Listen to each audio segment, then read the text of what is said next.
Many know about slavery, but few discuss paper genocide. We did not all come from Africa, and most of us have Aboriginal roots that were stripped away due to reclassification and miseducation. As a native Black American and a member of the Muskogee Creek Nation, I understand the importance of tracing your lineage. If you want to learn how to trace your genealogy and apply for tribal citizenship, go to nativeblackancestry.com to schedule a consultation. They don't want you to remember this. You not no slave, you indigenous. Fuck how they painted them Indians. You went to war with the French and the British, man. Quite frankly, you was kings, Merovingians. They took the women and men, made them prisoners, raised up the children to worship their images, set up a lab to the genes and they mixed them, and this shit get way deeper than your pigment.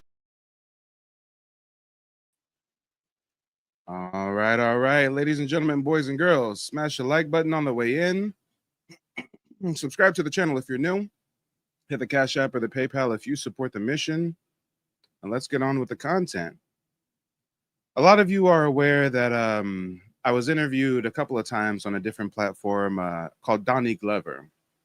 For the long-term viewers of mine out there, you know that I historically do not do interviews. I've got many interview requests.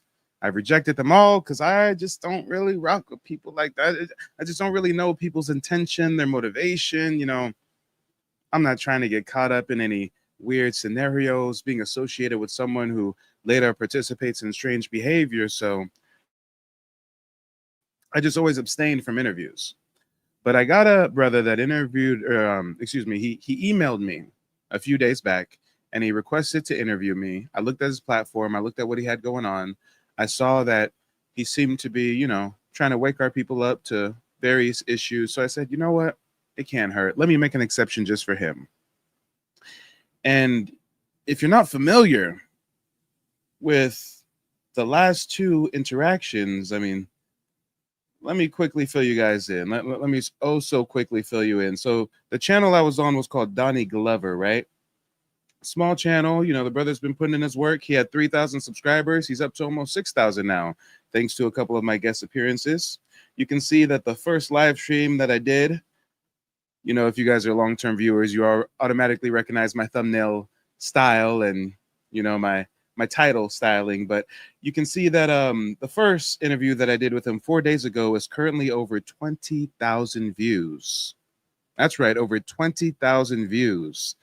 My second appearance 22 hours ago is almost at 10,000 views. And he has a very humble platform. At the time, only 3,000 subscribers. So what they showed me was that we were being heavily censored over here on the Mike TV channel. What that showed me was definitive proof that my channel is not getting pushed in the algorithm, because even when I go to another small channel and get even a slight push in the algorithm, I mean, damn, these are the results, right? But either way, after the first interaction, I said, you know what? We had a great discussion, a lot of traction, a lot of people were engaged. Let's go ahead and do it again. Let's start some kind of working relationship, right? But when it came time for me to come back a second time, that's where things took an interesting turn. And we're going to react to it live because there's a lot of you guys that did not catch my second interaction or appearance. You only caught the first one, right? So we're definitely going to fill you in on what you missed. I also have a special co-host. Let me drop the StreamYard link for my co-host to call in. While we wait for my co-host to grace the stage, guys, make sure to check out my website, nativeblackancestry.com. I've got tons of historical resources available for you. You can even book a one-on-one genealogy consultation where I teach you the 3-step process that me and my family use to trace our heritage and get tribal citizenship with the Muskogee Creek Nation. I know a lot of you guys have been hearing about the Creek Freedmen hearing and things of that nature. So I break all that down during these one-on-one consultations I provide. Hi, my name is Frances Tuck, and I contacted Mike from Mike TV on YouTube because I wanted to find out about my family's Native American history that I believed existed. Through the research that I was able to do through Mike TV, I was able to find out that our name is indeed on the registry. I had a consultation with Mike today, and because of his advice and the research that he has done, I am now confident that I'm able to find my family's roots in the Native American History database. Thank you, Mike. Let's talk about it, y'all. Real people, real results. Make sure to check out nativeblackancestry.com if you need assistance with genealogy research. We do have our special guest, backstage. I'm going to bring him up in just a moment. Guys, I almost forgot to plug one more thing. Give me just a second. There's one more thing I forgot to mention. Let me see. Where is it? Where is it? Where is it? Here we go. So, as you're going to see, the second interaction that I had on his channel was very confrontational towards the end. And going on his platform showed me that clearly I'm facing massive censorship on my own platform, so I've got to branch out. I've always been a kind of independent person, so besides the Mike TV YouTube channel, the Mike TV TikTok, besides the Native Black Ancestry YouTube channel, the Native Black Ancestry TikTok, we're also starting a third YouTube channel and TikTok. So make sure to go check it out. Go over there and subscribe to the new YouTube channel. I got a link to it in the chat right now. Nightbot is posting it in the chat. And if you want to find the new channel on YouTube, this is how you can find it. It is Native Black American Network. We're going to be doing roundtable panel discussions weekly on various issues that the Native Black American community is facing. So definitely make sure to check out my new network, Native Black American Network. Now, before we bring up our guests, you're going to see, after we react to the live footage of my last interaction on Donnie Glover's platform, you're going to see that this really creates a broader discussion centered around the Boule, which is why I have got the broadcast titled Native Black Americans Confront the Boule, Hidden Truth, right? This is why I've got tonight's thumbnail with a picture of the Boule in the background, whining and dining, crosses and little pendants, and I'm not sure if Mans is a Christian there or a Catholic, but oh Lord, guys, we've got to talk about the Boule, and you're gonna see why when we react to this footage of my interaction on the Donnie Glover show the other night. But just to give you a very brief monologue, for those that don't know the role that the Boule have played in the racial reclassification of our indigenous Black American community, let's talk about this Boule. Let's talk about this Black elite, if you will. Many don't realize that from their very beginning, this organization was never about uplifting Native Black Americans. The Boule was created as a gatekeeper class, largely people of mixed heritage, half-breeds with European fathers and Native Black American mothers. Come on, guys. These half-breeds have always been used as agent provocateurs, even within my own tribe, the Creek Nation. These half-breeds position themselves between us and true freedom. Instead of protecting our indigenous identity, they worked hand in hand with colonial systems to reclassify us, to strip us of our nationhood, and to sell us the title of Negro or African American. They sat in the boardrooms and the pulpits wearing suits and robes, while groups like the NAACP and the African Methodist Episcopal Church, and even many HBCUs, became vehicles for separation, not for liberation. Their role was to make sure that we never fully claimed our sovereignty as Native Black Americans. They told us to march, to beg, to assimilate, to integrate, while behind the scenes, they cut deals that benefited themselves and erased us from our own land and history. So tonight, we're going to pull back the curtain on the Boule. We're going to ask, who do they really serve? And why, for over a century, have they worked harder to secure their own privilege than to restore our people's birthrights? Come on. Come on. And you're going to see why we're talking about the Boule when we react to this interaction I had on my second appearance on the Donnie Glover show. But first, the man of the hour, we got Anthony in the building. Anthony, how you doing, brother?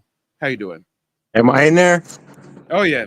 You're here, brother. You're here. I can't see anything. Give me just a moment. I'm just going to switch Oh, the okay, I layout got it. around. Yeah, I'm just going to switch the layout around so that everybody can see you clearly. Bear with me a moment. Let's see. Let's see.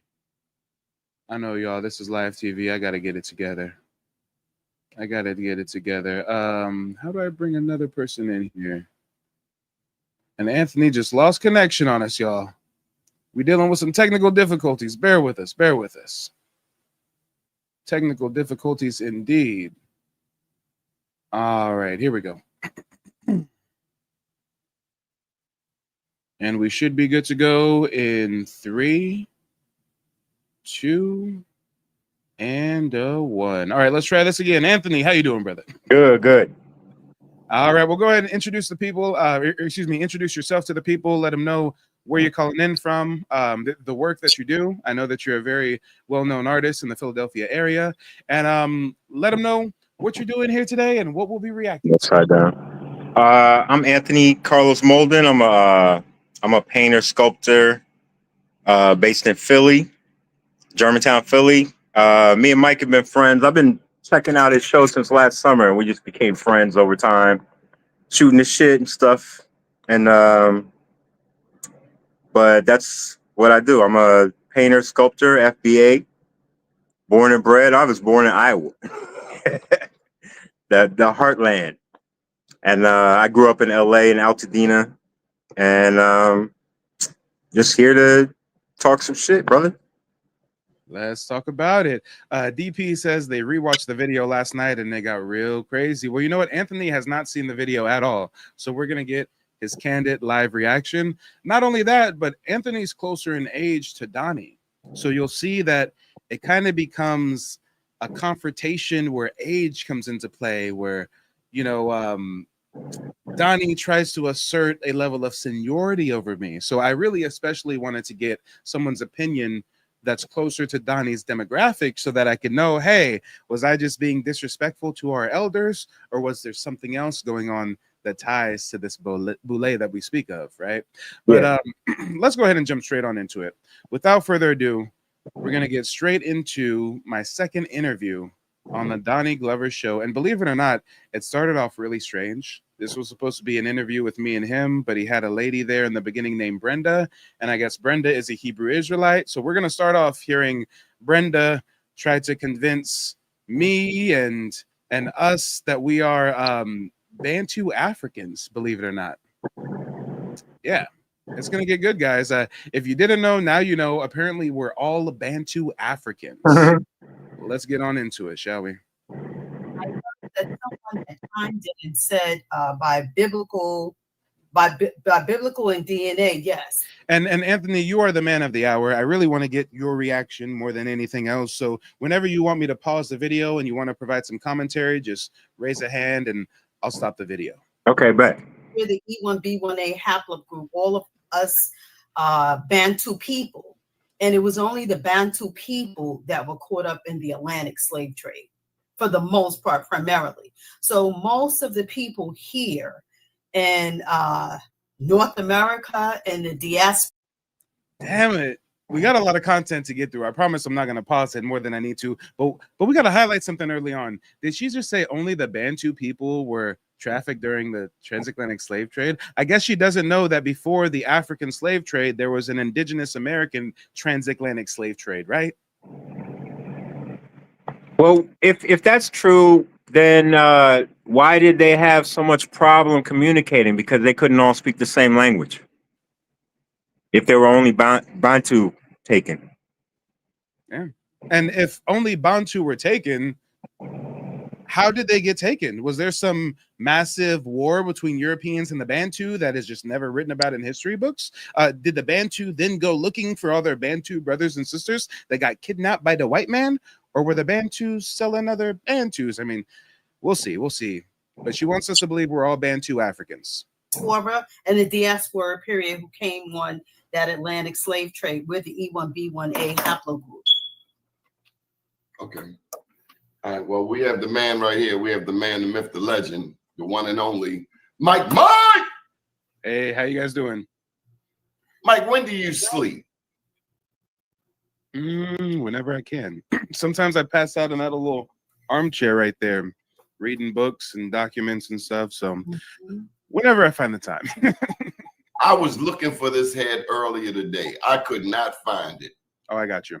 You told me the other night you found an Olmec head with no helmet. And what you call it, the M hairline? The M-shaped hairline that's predominant in the Black American community, is it not? We called that the widow's pea back in the day. Yep. Okay. Receding hairline, some people say, but for us, it's not receding if we're born that way, right?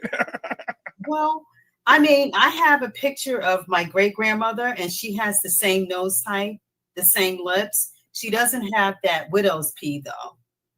And one of the Olmecs head doesn't have that widow's P, and there's several Olmecs head out there. Oh yeah, yeah. But the one that they commonly show, I don't know how I could display it, but the one that they commonly show is with that nose shape. But you know, I had a nephew who has been asking about our indigenous roots for the last 3 years. And initially when I told him that my grandmother, she says that they were Native Americans, something like that, but it's one without a helmet. He says, no, DNA says no, they said nothing. I says, no, I know we are Native Americans, right? And so we got to pause. I'm confused. First she said we're all Bantu Africans, H1BA or something. Now she says her family said they were Native Americans and she believes they're Native Americans. I didn't know you can be a Native American and a Bantu African at the same time. Where they do that at? All right. Anthony's response is, I think Anthony's still trying to wrap his head around that too. Yeah, I'm trying to see what her point is going to be. She literally said we're Bantu Africans, and now it's, hey, grandma said we Native. I believe we Native. All right. You know, after we spoke quite a bit, he went and researched it and found out that we are what they call Creek. Now, on my grandfather's side. So now she's claiming to be a part of my tribe. What? Okay, the rabbit hole goes deep. We are, we were Seminoles, and I was speaking to my brother about this, and I was telling him the Seminoles and the Creeks are actually the same. Well, they're actually the same, and you can see the physical resemblance of them when you look at the older pictures, at least in my family. Seminoles is a group of natives who band together hauling from the Europeans. Exactly.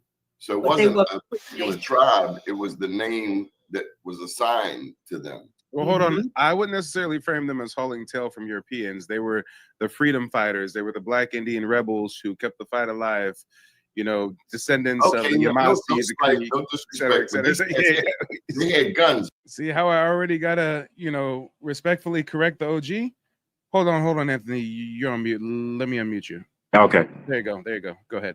Actually, one of the most intimidating tribes, the Seminoles were. So they weren't really, I mean, they moved around because they had to, and we know the reasons, but no one, I think they mainly got cornered down in Florida because they were so ferocious and they were kicking ass, and everybody was like, oh, we got to get them up out of here. So they finally made a move on them and got them cornered down in Florida. But OG's going to paint the picture like they were haul-tailing ass from Europeans? Wow, doesn't that make them sound so defeatist, so cowardly? So do you see why it's important for those that don't really know about Indigenous American history to not really speak on what they don't know? Though they had some weaponry. If anything, they fled into the Florida Everglades because they knew that the white man could not follow them and survive in that harsh environment, and they regrouped and used that as a base of operations for their guerrilla warfare tactics that they enacted on the colonists. Okay, so let me just jump straight into it, Mike. When you first uncovered the Dawes roll record of your ancestor, what was your immediate reaction? And again, we're here for a good time, not a long time. So let's just skip forward a little bit to where me and her keep conversing about this H1B1 Bantu stuff. Government as a way to, if anybody wants to watch this video in full, you can find it on my channel. That's where we're watching it right now. It's called Native Black Americans, the History They Stole From Us. Yeah, I'll go check that out later. I got friends. We talk about, okay. I mean, here she goes. Here she goes again. For your African heritage, well, boy. Okay, so I mean, we're looking at Africa as a place, but we're a people from different places. But when you talk about, the Africans and the diaspora and us, essentially, we are the same people bloodline. We're the same. We're the E1B1. We're the B1B1A bloodline. Mike, remember I listened to your show, and you talked about the interchange of people from Egypt and North America, right? The cultural parallels, yes. But not only cultural, there's going to be some genetic basis too, because we were obviously, right? We were obviously, because that was Egypt. A colony of ours. That doesn't mean that we come from Africa and Africa is our origin. The story's in reverse. Well, okay. Well, you know, she does bring a point, Mike. I don't dispute that. Hold tight, Brenda. The oldest pyramid is Joseph. I have not found one older than Joseph, DJOSER, in these, which is what 2700 BCE. Okay, but hold tight, Brenda. Are you claiming that the oldest pyramid in the world is in Africa?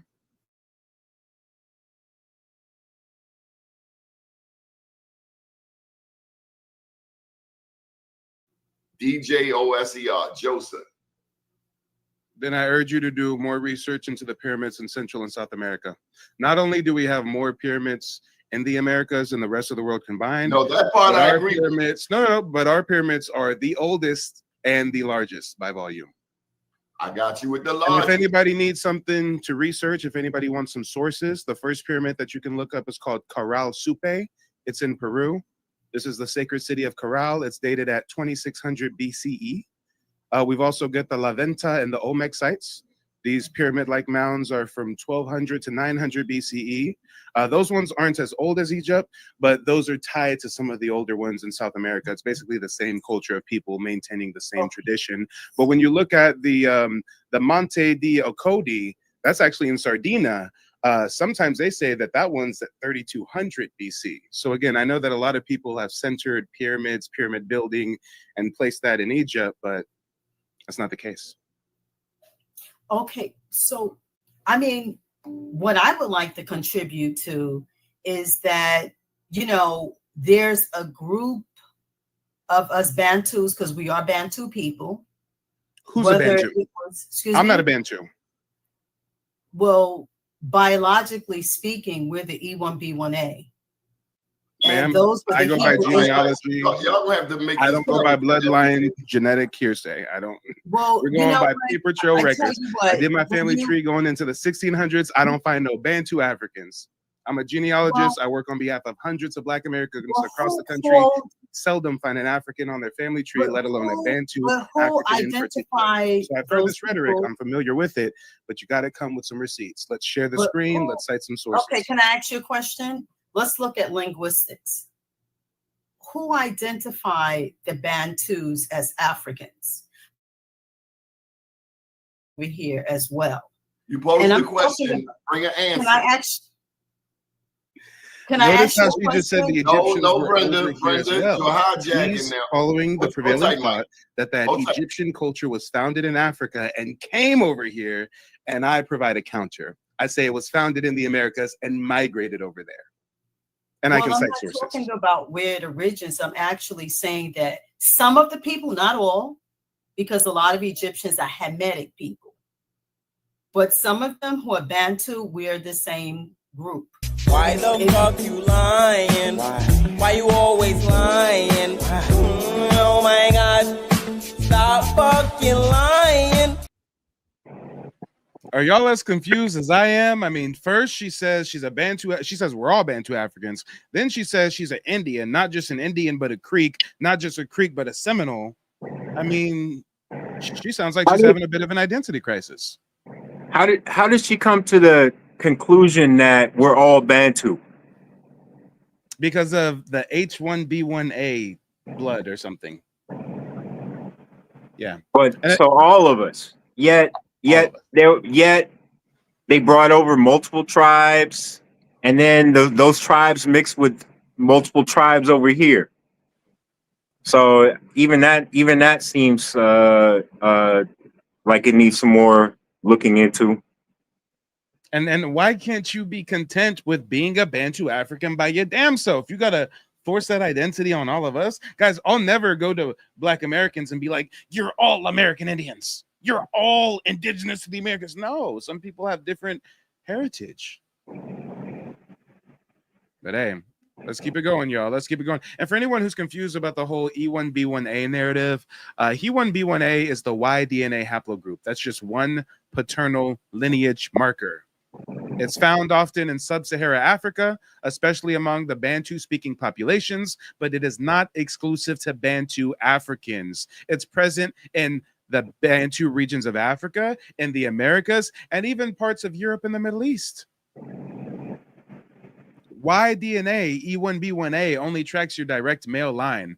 Father's father, father. That's only one ancestor out of thousands, and just nothing about the rest of your family tree. So when you hear people talking about, oh, you guys are getting in touch with your indigeneity, well, Black Indians don't exist. Oh, damn, you have evidence Black Indians exist? Well, there's an out of Africa theory in Pangea, so you're African. Oh, wait, you don't subscribe to that dogma? Well, your DNA is H1BA, so you're a Bantu African. I mean, they just keep pulling shit out of their ass to try to convince us that we're not indigenous to this land. Come on. This is reclassification. This is modern day paper genocide. Let's talk about it. Haplogroups can spread out far beyond the ethnic or cultural group that they're most common in. E1B1A is one lineage marker. It's not a full ancestry picture. And its presence among Native Black Americans does not prove African slave descent because lineages are much more complex. But let's hear Miss Brenda try to convince us that we're all Bantu Africans.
Yeah, I got you, Anthony. What's up? The video didn't start. Oh, shoot. I'm an idiot, y'all. I've been sitting here watching the video, and y'all have not been watching it with me. Come on. Anthony, it took you a while to speak up, okay? And I said it once, then I didn't think. Then I was like, well, maybe he's working on it. They came I think he's working North on it. America.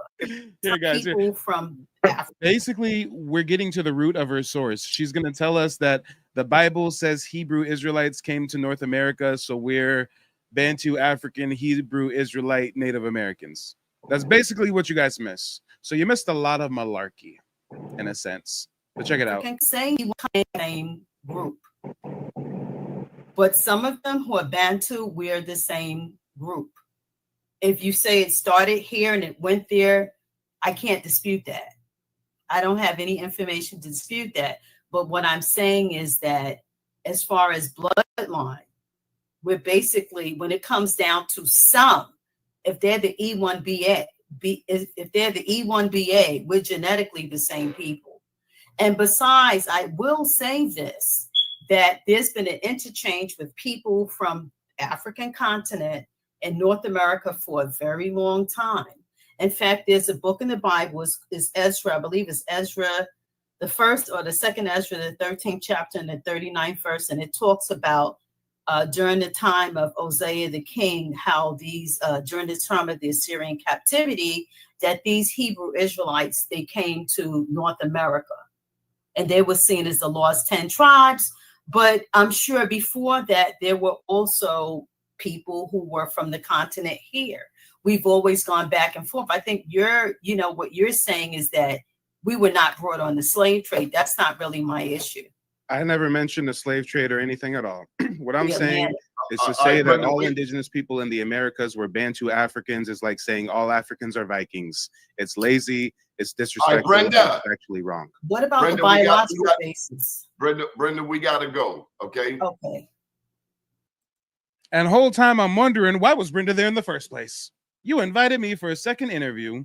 If I invite Anthony to interview him about his artwork or something, I'm not gonna like bring some random third party that's here to debate you on Hebrew Israelite DNA haplogroups.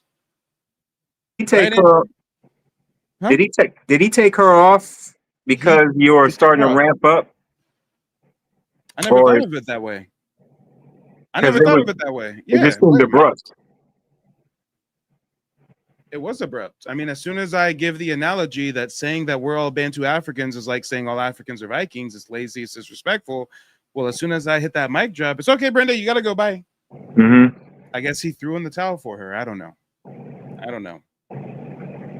All I know is that I lend him my image and likeness, and at the end of the day, I feel like he may have bit the hand that fed him because he's live right now. And do you know how many viewers he has right now? How many? 4. Wow. When I was on his show during this encounter, do you know how many live viewers we had? You said 10,000? 400. 400. 400 live viewers, and it's at over 10,000 views right now. Okay, got you. We call that the Mike TV effect, but we don't see those kind of numbers on this platform because it's censored, which is why I had to go out of my way. And Anthony helped me out with this too. Shout out to Anthony. That's why I had to launch a new platform. I had to do it, y'all. We have to diversify. So for anybody who's looking for some fresh content, I got a new channel that I just launched, Native Black American Network. Make sure to check it out. Make sure to subscribe. We got a link for it somewhere in the chat. But yeah, let's get into it. And this is why I wanted to do this live reaction with Anthony, because he's very sharp and hindsight is 2020. I like to see, did I make some mistakes? Was I too harsh? Did I do anything wrong? But I never thought about it like that, Anthony. I think he did throw in the towel for her. I think he said, okay, she's had enough. But guys, before we skip to the next part where where Donnie invites some Mexican conquistador to debate me. Yeah, before we get to that part, let's cut to a quick commercial break. He's knowledgeable about his information, about the American Indians and how we change our classification over time and the different types of mounds and different rules from the French, from the British. If you want viable information, you want to really find out who in your lineage and who are the people you come from, I suggest going with Mike TV. His prices are affordable. He's not like some of these other people out here. I urge, go with Mike TV. Come on, y'all. Let's talk about it. Real people, real results. Make sure to check out the website, nativeblackancestry.com, if you need assistance with genealogy research. Now, let's skip to the next part. He invites in some kind of Mexican conquistador to debate me on our heritage. You know, as you can already tell, Anthony, just by skipping through, this is a strange interview format, is it not? Yes. Before we even really get into the interview, I'm being hit with sidebar Hebrew Israelite haplogroup stuff. And then here, we're going to see somebody come up and try to debate me. And then and this right here is going to end so terribly for this caller. Watch this. Watch this. And this time I'm going to make sure that I actually have the video playing for you guys. Jesus. I was just sitting here watching the video by my damn self. That's too bad. I like that guy on the first episode when you guys did together. Yeah. It was great. The first episode we did is over 20,000 views right now. Mm-hmm. The community loved it. Y'all had some good chemistry. And you're gonna see how that ends, right? Mm-hmm. Check this out. All to another level. Let me give you a chance to have the floor to yourself. Do your thing, all right? I mean, I said a lot already. Hey. Shout out again to the sponsor. Hold on, let me get to the meat and potatoes. Somewhere in archives research. Doing. Hey, here we Welcome go. to the show. Bienvenido. Hey, what's up, man? He's speaking Spanish to him. He said bienvenido. He's okay. All right. Everybody do. Hey, Mike, we got to challenge you. Mike. Coming at you, Jose Rizzo. Jose, welcome to the show. Bienvenido. Hey, what's up, man? How's everybody doing? Hey, I don't want to be disrespectful or anything, but I'm a Hispanic, homie. I'm a Hispanic, and I truly don't believe that Black people are natives of the Americas. I can understand that there's Black people who got native heritage, but that don't mean that Black people themselves are natives of the Americas. And I don't have no like real like on hand sources, but I can tell you that modern anthropology, people who came to the Americas crossed through the the Siberian Bridge, and the second group of people who came to the Americas came through island hopping through Asia. They never came from Africa, and those people that we call Native Americans actually had been here for over 10,000 years in this land before anybody else got here. So in order to be considered a native of the Americas, in order to be considered a native of anywhere, the group of people have to have settled that land for at least 10,000 years. Because according to modern anthropology, it takes humans about 10,000 years to adapt to an environment.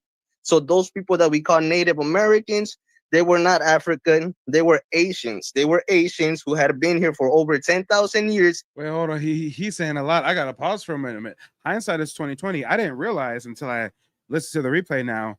Did he just say that a native of someone who's been in a place for 10,000 years, because that's how long it takes you to adapt to an environment? Motherfucker, I ain't never been to Europe. If I go move to Europe right now, it's not going to take me 10,000 years to adapt to that environment. What are you talking about? It's not going to take my descendants 10,000 years to adapt to a new what? What did it say? Anthony, what do you think about this? You'll be dead by then. Your whole race. Yeah. This guy, man, he was on I'm Latino and I Say So thing, and what they do is they don't want this history, and they never dive into it themselves. They automatically battle it because it rejects, it takes them out of their top spot, you know, or even if they have to share that spot. And I'm like, it's not, who gives a fuck about the spot? Let's find out the truth. It doesn't change anything. It's like, you're still going to be Mexican, we're still going to be Black, you're still going to be native, you know. It's like, let's just find out the truth. Don't they want to know? Shit. It's a burning desire in my head. Not if they're descendants of conquistadors, agent provocateurs. Mm. Who sent you? Who sent you, Right. Josue? Why are you here at the cookout? But let's see where this goes. It's funny how we started off strong, though. You guys aren't native. Yeah. And then I like the disclaimer. I didn't come with any facts, but yeah, I'm not trying to be rude, but you're lying about your heritage, and I don't have any facts. Take my word for it, bro. Oh, I'm sorry. Take my word for it, vato. And adapted to that environment and became natives of the Americas. Then Black people were brought here. Josuo, I muted you for a moment because you're very long-winded. You have to give me a chance to respond. We can't be here all night. Can I have a chance to respond? Oh yeah, go ahead. Okay. Well, thank you for calling in. I'd first love to know, where are you calling in from? Are you in America? Are you in Latin America? From California. From California. And when you say you're from California, are you a descendant of migrants from Central or South America, or would you say that you're native to California? I'm a native Mexican. I mean, the fact that you said like that tells me that your people migrated from somewhere else at one point, right? Well, if we go according to the history of my people, actually my people came from this land. If we go to the history of my people actually came from this land, and they migrated south. They migrated south, actually. My people. Jocio, I'm pausing you again because we're not going to be here all night. We got to be a little more concise. So you're claiming that your people are indigenous to California, right? Yes. Okay. I wonder if you know that I know he's lying right now. Oh, you got the new Margellas? That's what's up. That's what's up. I see you. That's your BMW? That's nice. That's your girl? Golly. Okay, I see you. But I just want to know one thing. You ready? Why the fuck you lying? Anthony, what do you think about that? Man, there was a lot of tribes there already. The Tongva were there. So, but here's the interesting thing. So whenever they come with that type of explanation, um, and we know there was already other tribes there. There's different tribes in the different zones. How we never hear about their interaction. We don't hear any stories. We don't hear any sort of record keeping amongst the tribe about them interacting, or even really them talking about interacting with us either.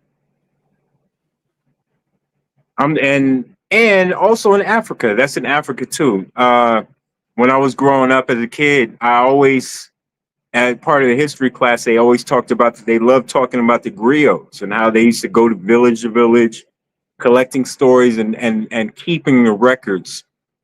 But there's never any record of that time when the tribe got raided and half the tribe got stolen, and them wondering about what happened to that part of the tribe, or them going to look for that part of the tribe. I have never heard any tales of that from Africa.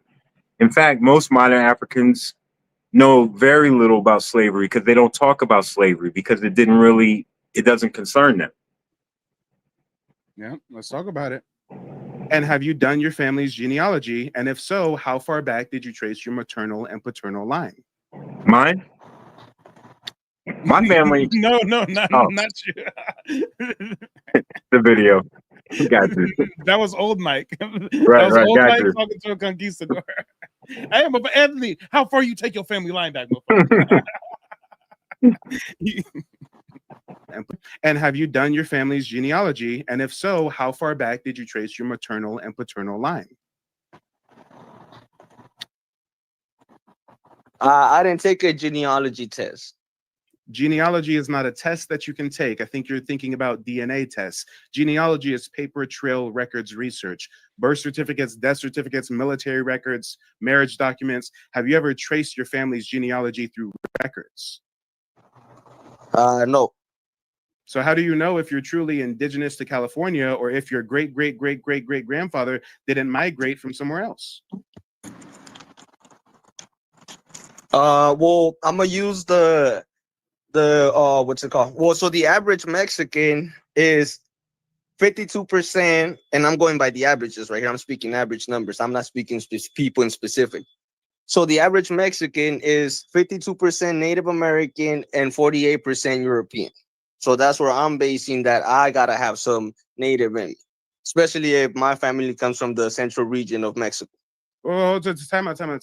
You said that every Mexican is what percentage what, and what percentage what? The average Mexican. The average Mexican is 52% Native and 48% European. 2% like that. So I'ma keep lying like that. Oh my God. I love when you lying like that. So I'ma keep lying like that. Hey, Anthony, have you noticed this phenomenon where these people in Latin America are claiming to be indigenous all of a sudden? Oh, yeah.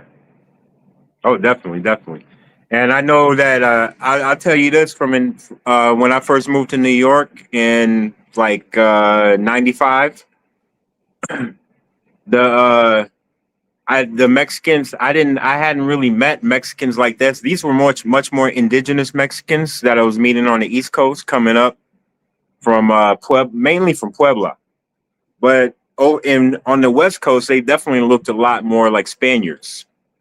And they weren't the Mexicans from Puebla. When they found out I was from LA, they were telling me stories and stuff about interacting with those Mexicans, and they did not treat them like brothers. They didn't like them. They thought, because they looked so different, they were embarrassed by them, the indigenous looking Mexicans. And now everybody's trying to claim that shit. And everybody's trying to claim that shit because we're claiming our shit. Every time we do something that's for our people, it's like reparations. Who was talking about reparations a year and a half ago besides us? Now the whole black universe is all thinking about and talking about reparations from their respective sources. Yeah, it gets deep. Everybody's trying to isn't that what Kendrick said in a song recently? He said people want to was it imitate heritage? Was it cosplay heritage? He says something. Mm-hmm. He says something and it really rang true. But guys, there's something that I really want to highlight, especially since we're talking about the link between Latin America and conquistadors, right? Check this out. Check this one out. A lot of you guys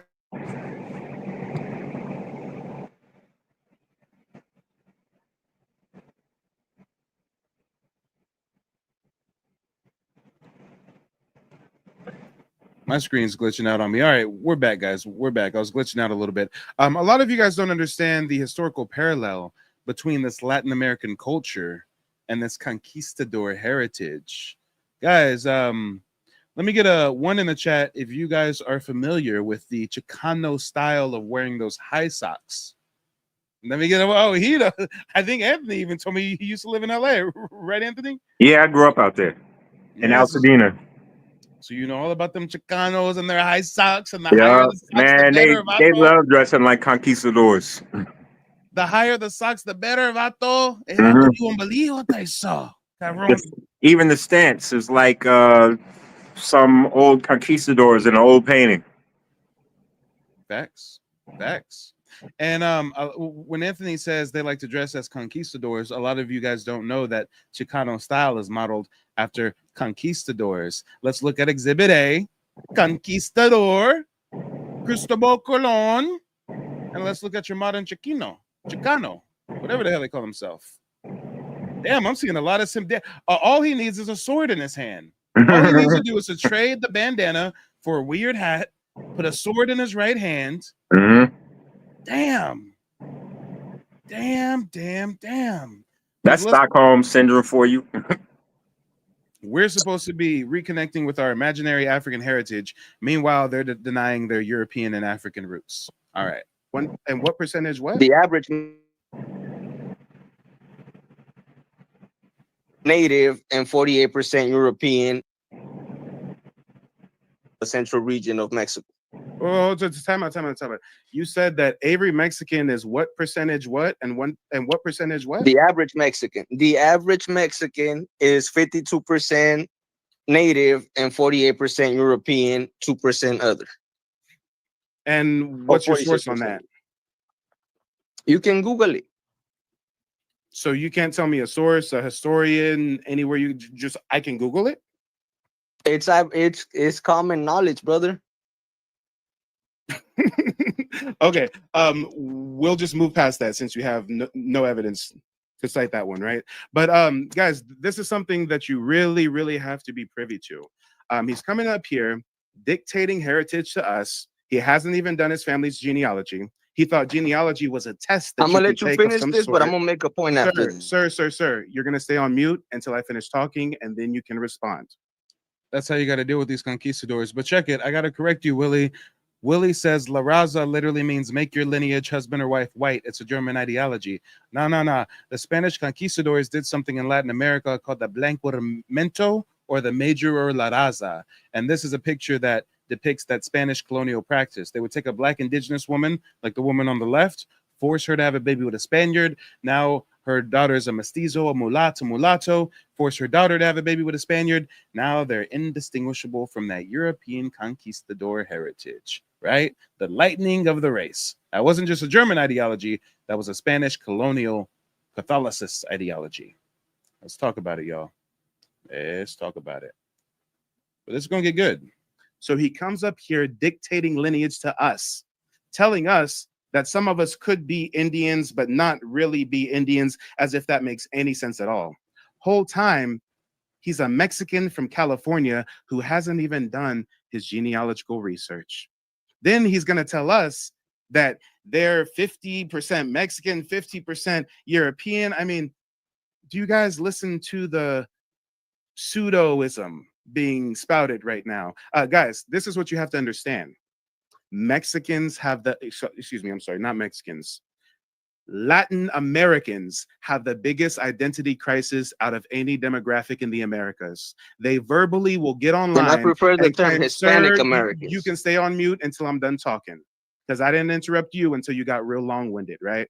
So these Latin Americans will verbally claim that they descend from Aztec warriors and Mayan princesses and they're indigenous to California, but they don't talk about their African roots because there's so much African slave admixture in their demographic, or their Sephardic crypto Jew, Iberian Peninsula, Moorish lineage in their heritage, right? But see how they separate from their African lineage and they're trying to claim indigenous American and European? This doesn't make any sense, guys. And what you have to understand is the reason why the Mexicans get online and claim they're half indigenous, half Hispanic is because of 1821. Because we are.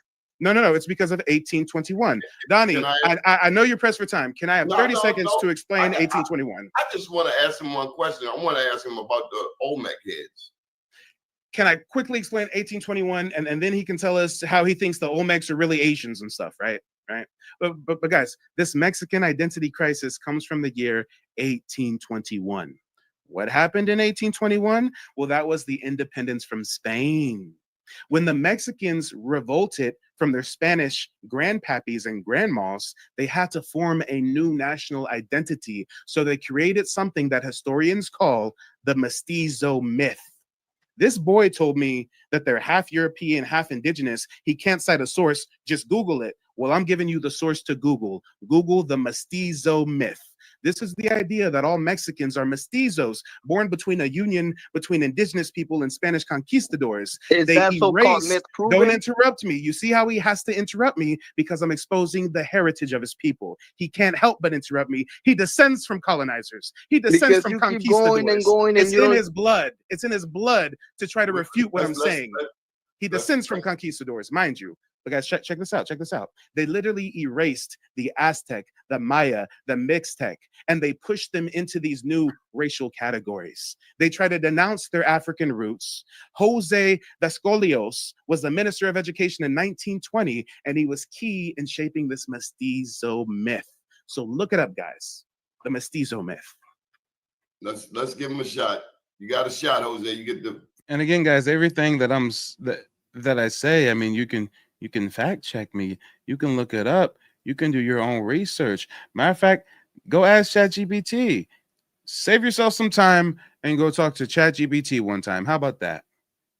Save yourself some time and ask ChatGPT what's going on. Hey, are you there? Absolutely. I'm here. Ready when you are. I'm live right now on YouTube. Can you educate my live audience about the mestizo myth and how it is totally inaccurate for modern folks in Latin America to claim that they're half indigenous, half Spanish, while negating their mostly European and African genetic makeup? Sure, I'd be happy to dive into that for your audience. So, the mestizo myth is basically this idea that a lot of people in Latin America have been taught or have grown up hearing that they are purely a mix of Spanish and indigenous ancestry. The catch is that narrative often downplays or outright ignores the significant African heritage that also runs through a lot of Latin American populations, especially due to the Atlantic slave trade. So, when people say, oh, we're mestizo, we're just Spanish and indigenous, it can sometimes be an oversimplification that leaves out the African roots that are a big part of the genetic and cultural tapestry. It's not that they're not indigenous or that there isn't indigenous ancestry there. It's that the narrative tends to erase or minimize the African influences, which is a big piece of the puzzle. In short, the mestizo myth Well, wait is a just minute. that, Time out. If you're saying that they could have indigenous heritage, but they're greatly downplaying their African admixture, well, that means that they have less indigenous heritage than they're publicly trying to proclaim. Is that correct to ascertain? Yeah, that's a pretty fair way to put it. Basically, what you're getting at is that when people lean heavily on the mestizo identity, they're often amplifying the indigenous Spanish mix and downplaying the African lineage that is also part of their heritage. So, yes, that means that sometimes they might be claiming more indigenous identity publicly than what their full genetic or cultural picture might show. It's really about having a more balanced and honest conversation about Well, all the different threads. Time out. If we're gonna have a more honest conversation, was there ever a political policy in places like Mexico where it was literally orchestrated by the government to adopt this quote unquote mestizo myth? And if so, give me historical resources, documentation, dates, times, quotes, whatever you come across. We want receipts over here. Absolutely. Let's get into those receipts. So, yes, there was indeed a political push in places like Mexico to create a national identity around the idea of mestizaje. That is the blending of indigenous and Spanish. Oh, we lost you, girl. We lost you. I don't know what happened. Oh, we lost connection, y'all. We lost connection. The Conquistadors is coming after the Wi-Fi, y'all. The Conquistadors is coming after the Wi-Fi. All right, I lost connection for a moment. Can you repeat that last answer you were giving us? Absolutely, no problem at all. So basically what I was saying is that when people really lean into that mestizo identity, they're kind of highlighting the No. indigenous We were talking about the political policy where they adopted this identity in places like Mexico. The dates, the quotes, the historical resources, the documents, the receipts. Got it. We're zooming in on the historical policy side of places like Mexico. The whole idea of a mestizo identity really took off after the Mexican Revolution, especially in the early 20th century. Leaders and intellectuals promoted this mestizaje concept, which basically meant blending indigenous and Spanish identities into one unified Mexican identity. It was a way to create national unity and downplay racial divisions. Now, the receipts, if you look into thinkers like Jose Vasconcelos, who wrote La Raza Cosmica in 1925, he was a big promoter of this idea that Mexico's future was all about this cosmic race blending indigenous and European heritage. But what that narrative often glossed over was the African ancestry that was also part of Mexico's history and the Americas in general. So, yeah, that policy of promoting mestizaje was really about creating a national identity, but it left out a big chunk of the story.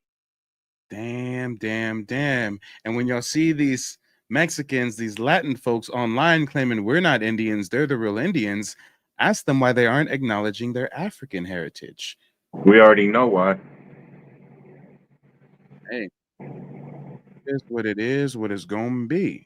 Let's go ahead and get into it. I'm gonna give old boy a quick mic drop, and then we're gonna segue away from our resident conquistador and get into the point where it gets real confrontational between me and Donnie Glover.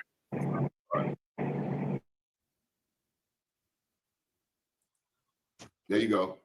Well, I won't deny that there is black heritage in Mexican DNA. Not black, African. African. You never said that. You never said that, Jose. I'm a little disappointed. Don't hide from it, Jose. Not black. We all know that black is synonymous with black Americans. You have African heritage. Say it one time. The truth will set you free. You have African heritage, right? I actually might. Me, myself, and I might. But that don't mean that the natives of America, the original natives that were here 1,000 years ago before they were like contacted by people from the outside world, that don't mean that they were black.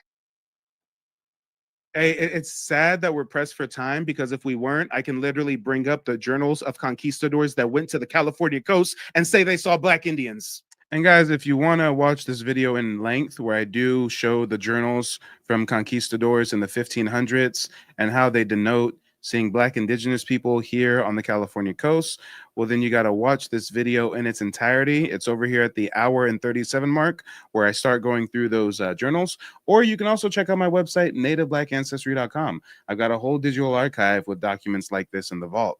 But let's get to where it gets real confrontational between me and Donnie. This is like 2 hours, 18 minutes in. I'm gracing the stage. I'm lending him my image and likeness and knowledge for 2 straight hours, and let's see where it takes a turn for the worse, shall we?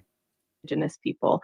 There was indeed a special system where the commissioners had a financial incentive to rule. And I was teaching him through ChatGPT about the Fugitive Slave Act and how they were kidnapping any Black indigenous folk that they can find, lying and saying that they were runaway slaves, and they had financial incentive to do so. They had private little hearings where if I'm white and I kidnap Anthony and I say Anthony's a fugitive slave, and Anthony takes me to court and say, no, I'm a free man. Well, guess what? That judge that you go in front of, you get no jury, you get no lawyer. It's just you and a judge, and that judge is paid $5 if he agrees that you're not a fugitive slave and you should be free, but he gets paid $10 if he says that you are a fugitive slave and they should send you back to a plantation. So they literally had a financial motivation through the Fugitive Slave Act to reclassify us and enslave us. That's what the movie 12 Years a Slave is about. Solomon Northup, a free Black Indian man from the East Coast, gets kidnapped by slave catchers, sent to the South, and is a slave on a plantation for 12 years until he's able to get word to his friends on the East Coast, and they come down and free him, right? Hey, this man's not a slave, he's a free man, right? But I'm just giving you some context into what the ChatGPT thing was about. In favor of returning alleged fugitives, which unfortunately led to many injustices. If you like more detailed sources or specific documents, I can definitely find those for you. All right, Mike, I got a challenge for you. The oldest DNA is the San Bushman of Namibia. This is where it takes a turn for the worse. He challenges me.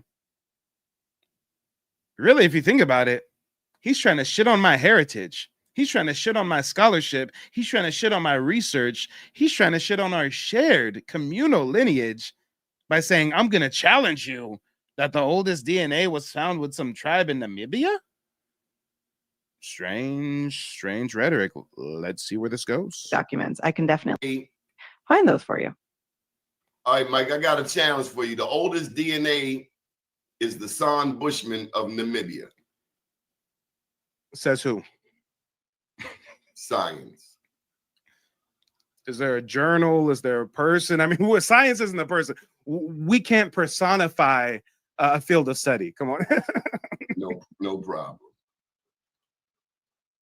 And hopefully this takes people on the path to research. When you hear these theories, these out of Africa theories, these we come from old monkey DNA in Africa theories, look up who are the institutions. I came from no monkey. Now, you and I have talked I'm not talking about you. That was not a diss at you. I ain't claiming no monkeys. I'm just saying, look up who's promoting this rhetoric. And more often than not, they're literally eugenicists, anthropologists, friends with the Klan and Nazi Germany and stuff. I mean, it gets real deep. The Nazis said that they were inspired by Walter Plecker when it came to what they did in Germany. There was members of the Nazi Party in correspondence with Walter Plecker.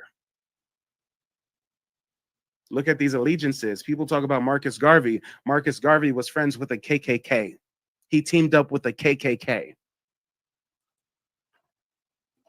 Marcus Garvey did? I never heard Marcus that Garvey. Because they don't teach you that in school.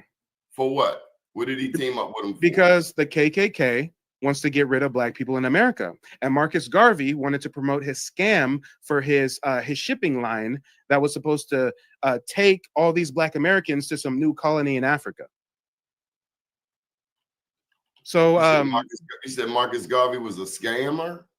Damn, guys. OG needs to do some research, guys. This is not a conspiracy. He was literally prosecuted by a federal government, convicted, and deported. He was accused of scamming. He was investigated for scamming. He was indicted for scamming. He was convicted for scamming. And then he was deported from our country. And when he got deported, guess what? Marcus Garvey didn't take his ass to Africa. He went to London. But Boule old head right here. Now you see where we're talking about the Boule, right? These gatekeepers. It's a changing of the guard, guys. It's the age of Aquarius, right? But these Boule old heads want to what? Marcus Garvey was a scam. What? How dare you say Marcus Garvey was I'm a Garveyite. I mean, Anthony, what do you think about this? Is he not getting kind of triggered in real time? Oh yeah, for sure. That's it's I think one of the biggest things a lot of elderly Black Americans are going to have to deal with is, I mean, right now they're dealing with the even the possibility that some of us aren't from Africa, and that was just hard. Just approaching that was hard. But now I'm seeing a few cracks in it. But man, this is it. It kind of makes them dangerous too and unpredictable because you know, they might like this brother seemed like he was going along with learning the knowledge that you were dropping and excited about it, and then he has these moments where he lashes out in rejection of it, or is like it feels like almost trying to set you up, like trying to get somebody in that can take you out or something. I don't know. All right, well, let's see where this conversation goes. Okay, he's starting to get a bit upset as soon as I bring up the historical fact that Marcus Garvey was a scammer. He was convicted for it. He was deported. Look it up, guys. This is not feelings. This is facts. Mm-hmm. He was convicted for scamming by our federal government and deported. Yes. He's Well, a Dr. Umar. This government ain't to be trusted. Huh? Dr. Umar prototype. Yeah, exactly. And he's out there in Baltimore. That's a hotbed of this kind of, you know, Pan-Africanism. You said Marcus Garvey was a scammer? He was convicted for scamming by our federal government and deported. Yes. Well, you just said this government ain't to be trusted. Now I'm a little lost there. What kind of deflection are we dealing with? I give him the information that he didn't have any access to. Apparently, he had no idea Marcus Garvey was convicted of scamming and deported. And his response is, "Well, you said the government's evil, so I'm confused, Mike." This is strange. This is the bad guy. America is the bad guy. I never said this government is not to be trusted. I speak way more specific than that.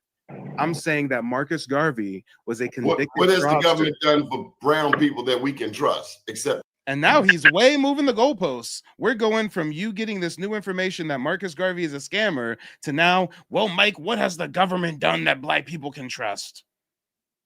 Okay, I mean, you know, the government signed the Civil Rights Act, right? You know, we didn't storm the Capitol like them folks did for Trump and like forge signatures and get the Civil Rights Act passed that way. You know, like we had assistance from the government, right? I mean, we had to do a lot of our own. We had to do a lot of legwork. I mean, whoa, it was a lot that went into it, but I guess he thinks that the government is this big bad evil. All right. Garvey was a convicted. What has the government done for brown people that we can trust, except killers and lock us up? I don't trust a damn thing from any of them. If that's the case, we should be slaves picking cotton right now, right? No, I ain't say that. If the government hasn't done nothing and the government is just 100% evil, no good positive actors in the government at all, then we would have zero rights. We would be second-class citizens. The Civil Rights Act would have never been passed. I mean, we would live in a dystopian fantasy. In your own words, you said that Lincoln didn't free the slaves.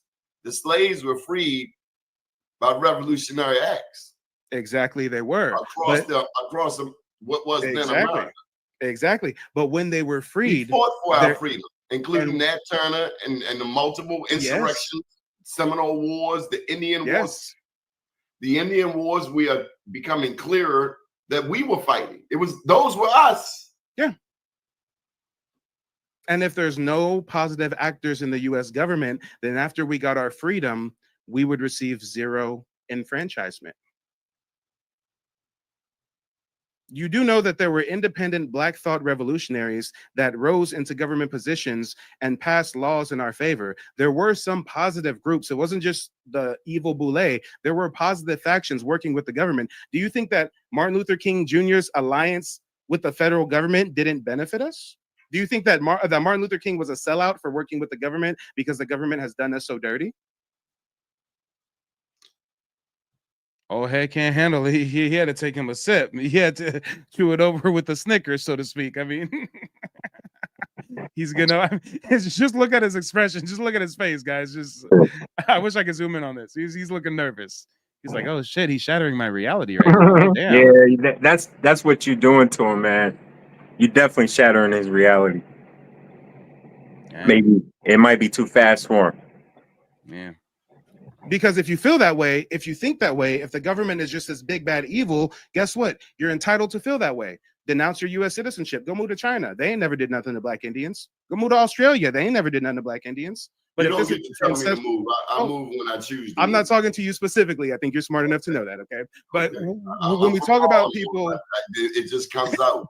When we talk about people who are choosing to stay and live in this system, if you don't think that you have the power to enact change in the system and the government's just bad and there's nothing to do. We did effect change. And then this orange cat comes in and undoes everything. And this is where it's going to take a turn for the worse. First of all, I'm here to talk indigenous history. Why are we talking about the government? Oh, because I exposed that Marcus Garvey was a fraud.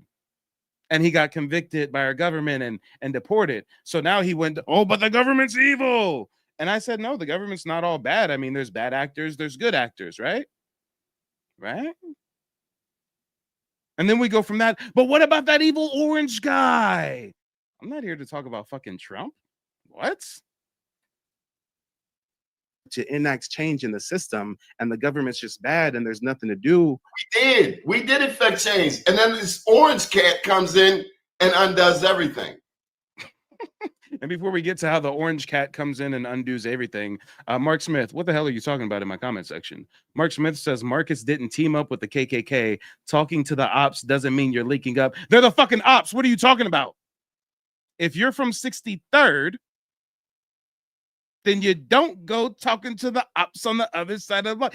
That's literally linking up with the ops. Well, what are you talking about? Huh? So you wouldn't look at it critically if Malcolm X met with the KKK? You wouldn't be like, what the fuck does Malcolm X have to talk to the KKK? Wow, you're so lost, Mark Smith. We're not even going to waste any time on you because you're too lost to ever wake up. Anthony, what do you think about Mark Smith's comment? I mean, Marcus Garvey talking to the KKK doesn't mean that they were, you know, they had something else in common. They just both like cornbread, so they were meeting up to talk about cornbread, right? Man, that's I think tethers naturally find it okay to interact with that side of the fence. That's why, I mean, they keep using them. You see a lot. They use them as to bring in as replacements for us in the political world, because they always are willing to seemingly to work with the other side, you know. And here we have these hard, solid rules in place for reasons. Well, they're learning it now because they were already working with that side, and that's how their asses are getting sent out of the country right now. So, you know, there's just always a lot they'll overlook with them. I mean, we know that they don't honor treaties. Let's just start from that point. Mm-hmm. Yeah. And apparently OG is watching us right now. Somebody just sent me a text and said OG is watching us and reacting to our footage. He's defending his defense of Marcus Garvey right now. He's literally actually, guys, brother, since you watching, let me just show you. Brother, since you're watching, you really need to go put in some research for real. Then you can answer your own questions. Come on, let's hear straight from the horse's mouth, guys. This is live. Our resident Boule Pan-Africanist is in a daishiki, y'all. He's literally in a daishiki tonight, and let's see what he's talking about. They get them. I talk to them every day. They love the revolution. The man said to me that Marcus Garvey was a who? Marcus Mosiah Garvey was a Mosiah. Is Mosiah his middle name, or did he just call him a Messiah? I'm confused. That's his middle name, I believe. Okay. I said, did he just call him a Messiah? Scammer.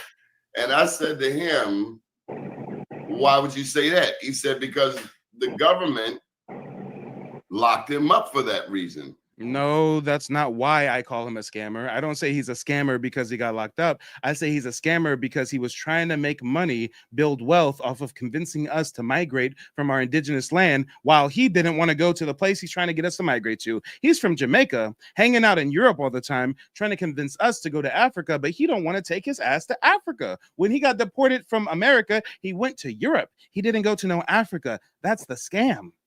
And the US government got involved because he was selling fraudulent shares of his North Star line. But let's see what the old heads got to say about it, y'all. I think it's past the old heads' bedtime, but they up tonight. And I say, you mean the same government that you're telling me stole from you and your family? When did I say the government stole from me and my family? Oh, wow. He's just putting words in my mouth tonight, huh? Who is Marcus Garvey to you? Why do you have him on your wall back there? Because Marcus Garvey, I didn't notice that. He got him on the wall back there, y'all. He got him. Hey, so just like we talked about, Anthony, when OG sent me a text out the blue talking about Mike, come on tonight, let's talk tonight. He was trying to hit me with a Pan-African ambush. He was trying to hit me with a bunch of old decrepit Pan-Africanists with fucking Marcus Garvey on the wall. If you're such a Pan-Africanist, why are you streaming in from the US, Mikasa? I bet all the money in my bank account right now, you're not streaming from Africa. They ain't got Wi-Fi like that, Mukasa. Why are you in America preaching this Pan-African? Why don't you go to Wakanda? Where is Wakanda? Is it in the Congo? Is it in South Africa? I mean, it can't be in the Sudan. They got a whole civil war going on. I mean, Nigeria is always in a state of crisis. I mean, let's hear why he got Marcus Garvey on his wall, y'all. was the greatest organizer of all our people. He organized Africans all over the world without television, without internet, without all the electronics. And he went and organized people all over the world to liberate Africa, to liberate our people. He fought against slavery and oppression of all that. Marcus Garvey was convicted of mail fraud in 1923 for misusing funds in the sale of stock for his Black Star shipping line. He was sentenced to 5 years in prison and served 2 years before his sentence got commuted by the president.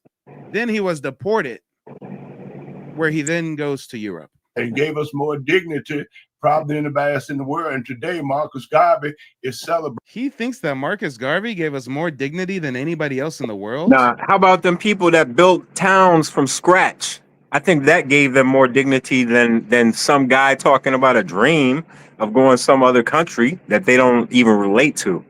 I think the Black Indians who built Black Wall Street in Tulsa, Oklahoma, Greenwood, I think they've done more for inspiring us and motivating us than a Marcus Garvey. For sure. Because if he did so much, and if he was really such a successful leader, then why did he not successfully convince all of us en masse to go to Africa? Oh, he failed in his mission. He failed. And why did we not want to go to Africa? Because that's not our land. Right. That's not where we're from. Come on. But this is why it's a changing of the guard, because we got these old head pan goofies who've been in the driver's seat for the last 80, 100 years. And look where that's gotten us. In a place of stasis, spinning our wheels, right? Check this out. This is how our ancestors was talking about Africa and the possibility of going to Africa. Guys, check it. On my website, nativeblack.ancestry.com, I got a digital archive I personally curated with over 600 documents. Let's see how our ancestors was talking about going to Africa. Old head Mufasa, whatever his name is, Scar, who got Marcus Garvey on the wall. He don't want to talk about this, y'all. He does not want to talk about this. Check this out. I got something from Frederick Douglass, I believe. Hold on. I think I got something from Frederick Douglass himself. Because, you know, Frederick Douglass had his own newspaper, right? We're going to show receipts. That's how we get down over on Mike TV. We're going to cite sources and we're going to show receipts. Here's what I'm looking for. January 22nd, 1852. I believe this is even far before Marcus Garvey's time. This is how our ancestors was talking about going to Africa. Frederick Douglass writes in his paper, The Colonization Scheme. There is no sentiment more universally entertained, nor more firmly held by the free colored people of the United States than that this is their own, their native land, and that here, for good or for evil, their destiny is to be wrought out. Identified with the entire history of the American people, going back more than 200 years, this sentiment is natural and praiseworthy. There is not now, there never has been, and we think there never will be any general desire on the part of our people to immigrate from this land to any other, and least of all, to the wilds of Africa. But in 2025, we got folks who are on their last leg trying to convince us that Marcus Garvey was a patron saint, y'all. Marcus Garvey was a patron saint, even though he was a failure and a fraudster and deported. Anthony, what do you think about this before we get back to the video we were reacting to previously? Look, I understand what this brother's going through, the struggle he's experiencing with this information, because I was him maybe 10 years ago. But then living in Brooklyn, the tethers wore me the fuck out. And I had to, start trying to make sense of what was happening, because I was feeling crazy in Brooklyn. I was like, what's happening? I feel like it's invasion of the body snatchers. We getting like, like on my block alone, me and my roommate were the only Black Americans. So everybody else was Caribbean. There was no Latinos, no Asians, no nothing else. And a block in Brooklyn that started off as Black American, originally. And so I was this brother, and I understand the turmoil, because when you realize that the facade that you were duped for so long, that you was just rolling along with it, and a fool, really a fool. I was a fool. I look at myself, I'm like, damn, I was a fool, because I did not see all this shit going on. I'm thinking that I'm with these are my people, we all together, and they snickering behind my back. So this brother, it's the only cure for this is facts. That's the only thing that can help you through this, brother, if you listen. Donnie, that's a little message that Anthony had for you. I believe Anthony's kind of close to your age. I know he's a lot closer to your age than I am. 56. Yeah, so maybe Donnie will take that with more than a grain of salt. But let's continue reacting to this interaction. Again, it's going to go left because Donnie just out the blue just started ranting about Trump. That orange guy is destroying the world. In this system, government's just bad and there's nothing to do. We did effect change. And then this orange cat comes in and undoes everything. The orange cat. The orange president is undoing so many things as it relates to Black people. The orange president that's defending the right that birthright citizenship was for us specifically and not for foreign immigrants. Are you a Trumper? Not at all. I'm just pointing out. Whoa. I literally just stated a fact. Guys, the average Black American who's watched the news knows that, surprisingly enough, Donald Trump kind of stood up for us when the immigrants were trying to use birthright citizenship like it was earmarked for them. And he said, no, that was for descendants of slaves. And I just mentioned that fact. And he responds with, oh, so you're a Trumper? What the fuck is a Trumper? Hold on, Anthony. Let me unmute you, brother. All right. There you go. Don't nobody love Trump, but facts is facts. When it comes to specific, see, it's hard for he's a generalizing and you're specific. You home in on specific points, and it's hard for him to grab onto it because he does a blanket statement. That's it. I guess if I would have told him, wait, Trump, who gave people multiple payments of $1,200 through COVID, I'm sure he would have said, oh, well, what you mean, what? Yeah, are you a Trumper? No, I'm just saying that Trump gave people money through COVID. It's a fact, right? But guys, now I'm being accused of being a Trumper. The orange president that's defending the right that birthright citizenship was for us specifically and not for foreign immigrants. Are you a Trumper? Not at all. I'm just pointing out some of the positive things he's done while you just want to focus on the negative. We push him straight in the harbor. Hey, you don't want to talk about in the harbor. You don't want to talk about the federally the tribes, the indigenous tribes that got federal recognition because of Donald Trump. I guess it's not popular to talk about it. Go ahead and talk about it.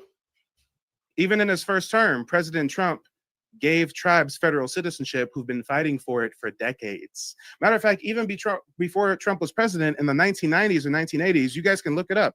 Google, go on YouTube and type in Trump, they're not Indians.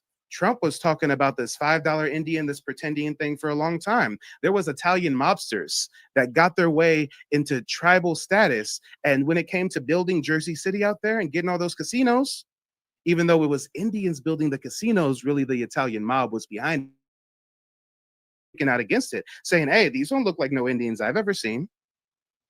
And if there's anybody who has never heard about the tribes that Trump has given federal recognition to, let me educate you on that.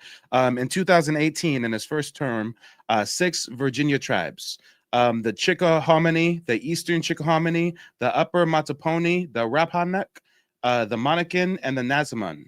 He created an act in January 2018 that gave all of them federal recognition, and it bypassed the usual lengthy Bureau of Indian Affairs or BIA administrative process. So he really, lent them a helping hand. And then in 2025, he gave the Lumbee tribe of North Carolina federal tribal citizenship. And if you don't understand why I just said that with so much emphasis, is because if you just Google a photo of Lumbee Indians, they're black folks. They look just like you and I and Anthony. Like, look up the Lumbee Indian tribe. These are black people. And Trump gave them federal recognition. That's a big thing. And I got to educate the OG on this because he thinks Trump's just an evil orange guy. All right, whatever. I'm not for either political party. They're part of the same system of control. So again, it's real easy to. May have done that good thing, but it doesn't take away the fact that this cat is doing everything to erase black people across the land. Name one thing Trump did to erase black people. I've never heard of this. I didn't know I was being erased by Trump.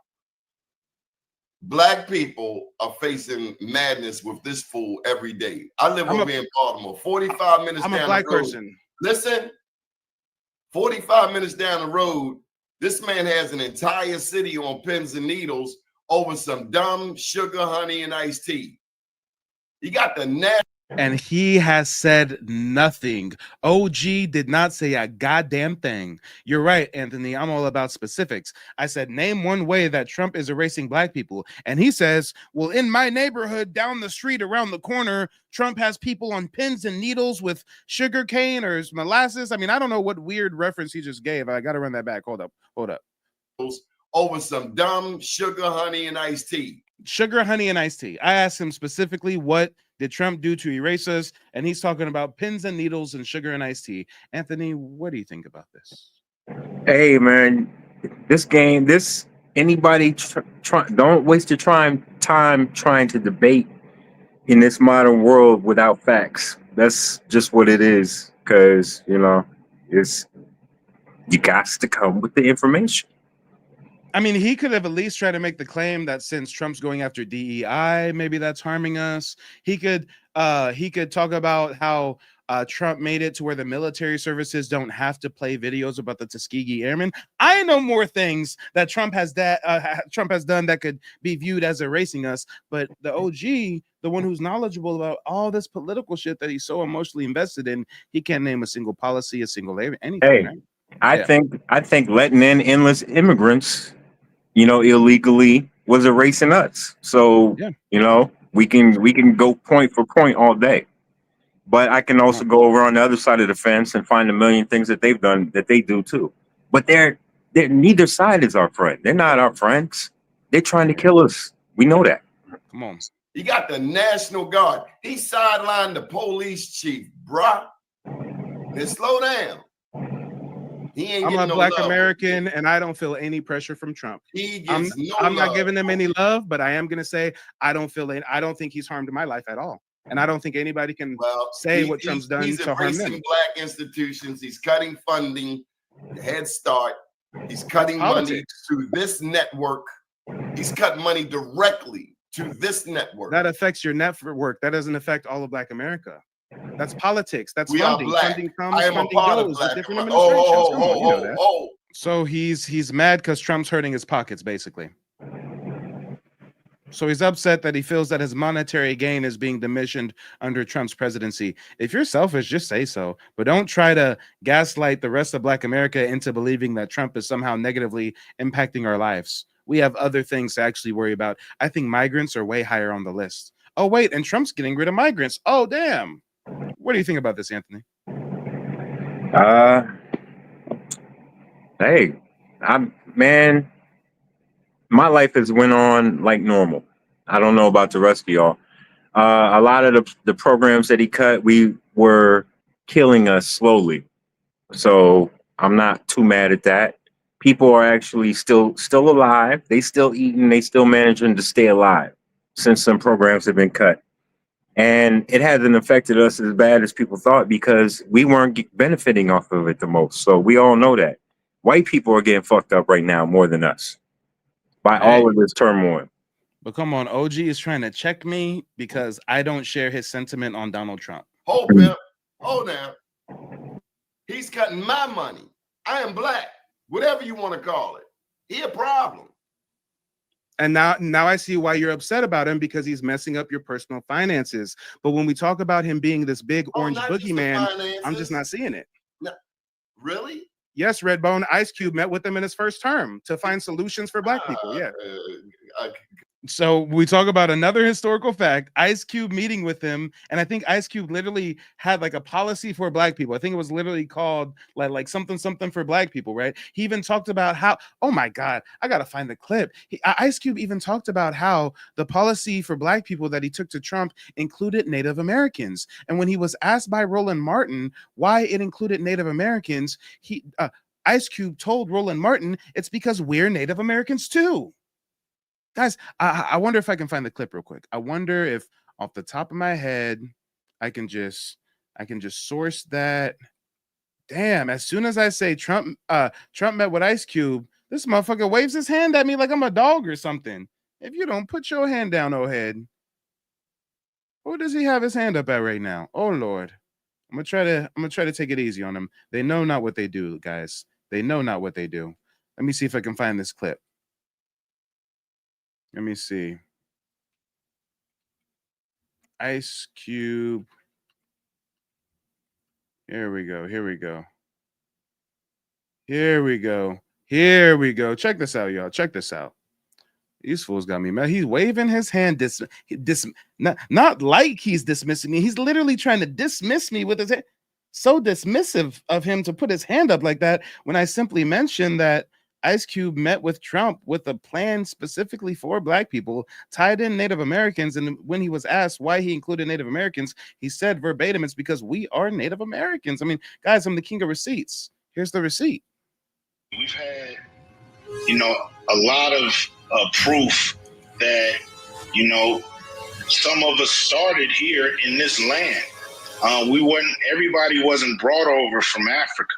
So, we have to, like you say, unpack all of that and try to, find the true lineage of people in this country, because some, I used to tease family members who would say, I got a little Indian in me. I would think they didn't want to be all the way black.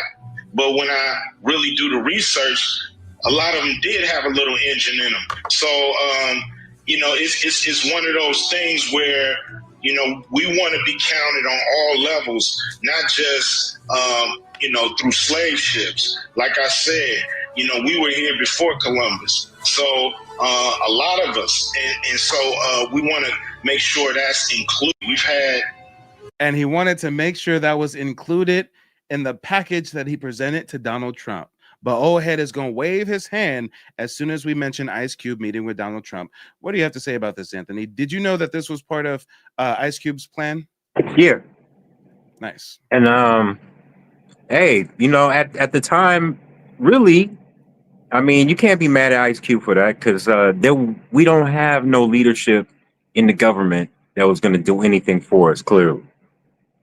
And so when he stepped out and did that, it made a lot of them look like fools. That's why they wanted them to disappear, because that was it was another notch in the belt, pointing out that politicians really weren't, because when he stepped up and did it, you're like, hey, wait a minute. Any politician could have did something like this at any time for us, but none had. Runs through my veins says he wants to call me boy. Hey, press, he calls me son. He tries to son me, literally. Yeah. And right now he's waving hands at me because I brought up Ice Cube meeting with Donald Trump. All right. This big orange boogeyman, I'm just not seeing it. No. Really? Yes, Redbone. Ice Cube met with him in his first term to find solutions for black people. Yeah. Come on. Hey. So I'm assuming that you're no a Democrat, no then, disrespect. right? We're talking history. You brought up Trump. I didn't bring up Trump. Trump is a problem. To you, not to me. He may have done some things for the civilized tribes, the 5 civilized tribes. I may be a beneficiary, a co-beneficiary in part. But nationally, Orange Man a problem. We don't like him. Nobody I know likes him. Before you speak for your new audience, over 400 people watching, let's do a quick poll. Put a 0 in the chat if you don't like Trump, if he's the evil orange boogeyman, and put a 1 in the chat if you're indifferent about Trump. I'm not saying I like him. I'm indifferent on him. I don't follow national politics. He's not affecting my taxes or my day-to-day. He's not stopping me from promoting indigenous history. We'll put a 0 in the chat if Trump is harming you personally, and a 1 in the chat if you're indifferent on the matter. Let's do it. So far, I don't see nothing but 1s. Someone says I like Trump. I ain't gonna go out and say I like the man. I see a lot of 1s.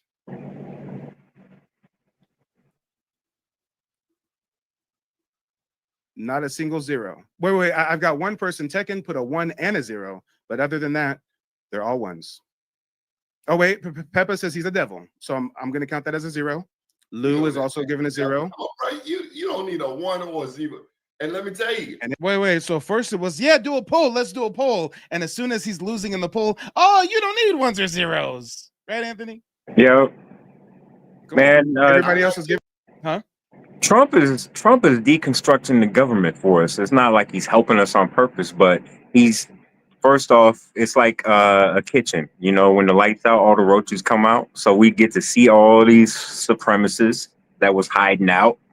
That's good. And it's so sad that OG is sailing a sinking ship. Right now he's live, 10 people watching, and everybody in the chat is lighting him up. Why do you want us to be Pan-Africanists? Why do y'all want us to believe out of Africa theory? Everybody knows that we're indigenous here. He got a whole panel of old head pan goofies, and nobody's buying it. Nobody's going for the okie doke over there. Good 1s. I'm not giving Obama a pass either. I'll put the 0s up there. I see some 0s in there. Way more 1s than 0s, though. Yeah, I see some 0s too.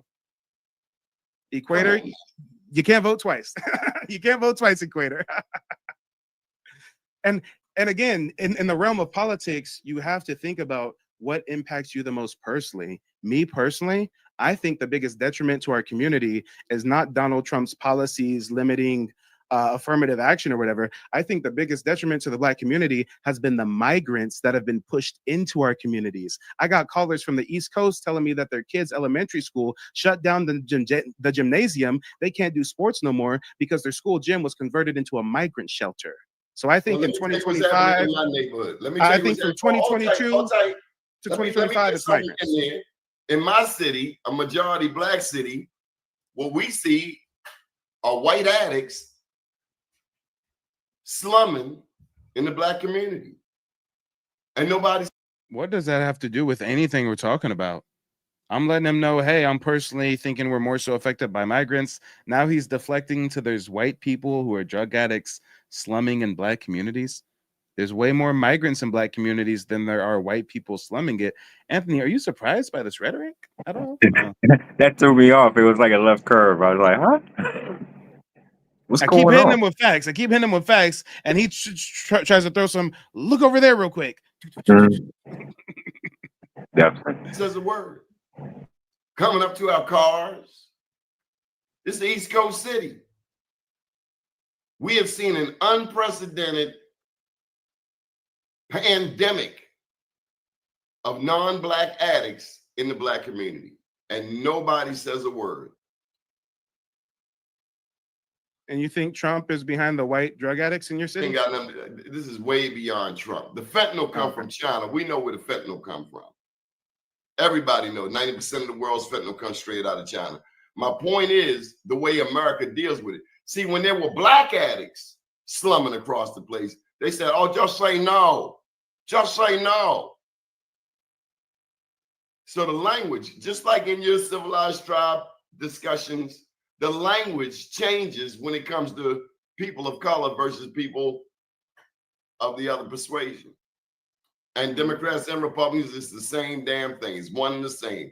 They both screwing us. I live in a 9-1 Democratic city, and if Black people have not gotten nails in this city, whose fault is it?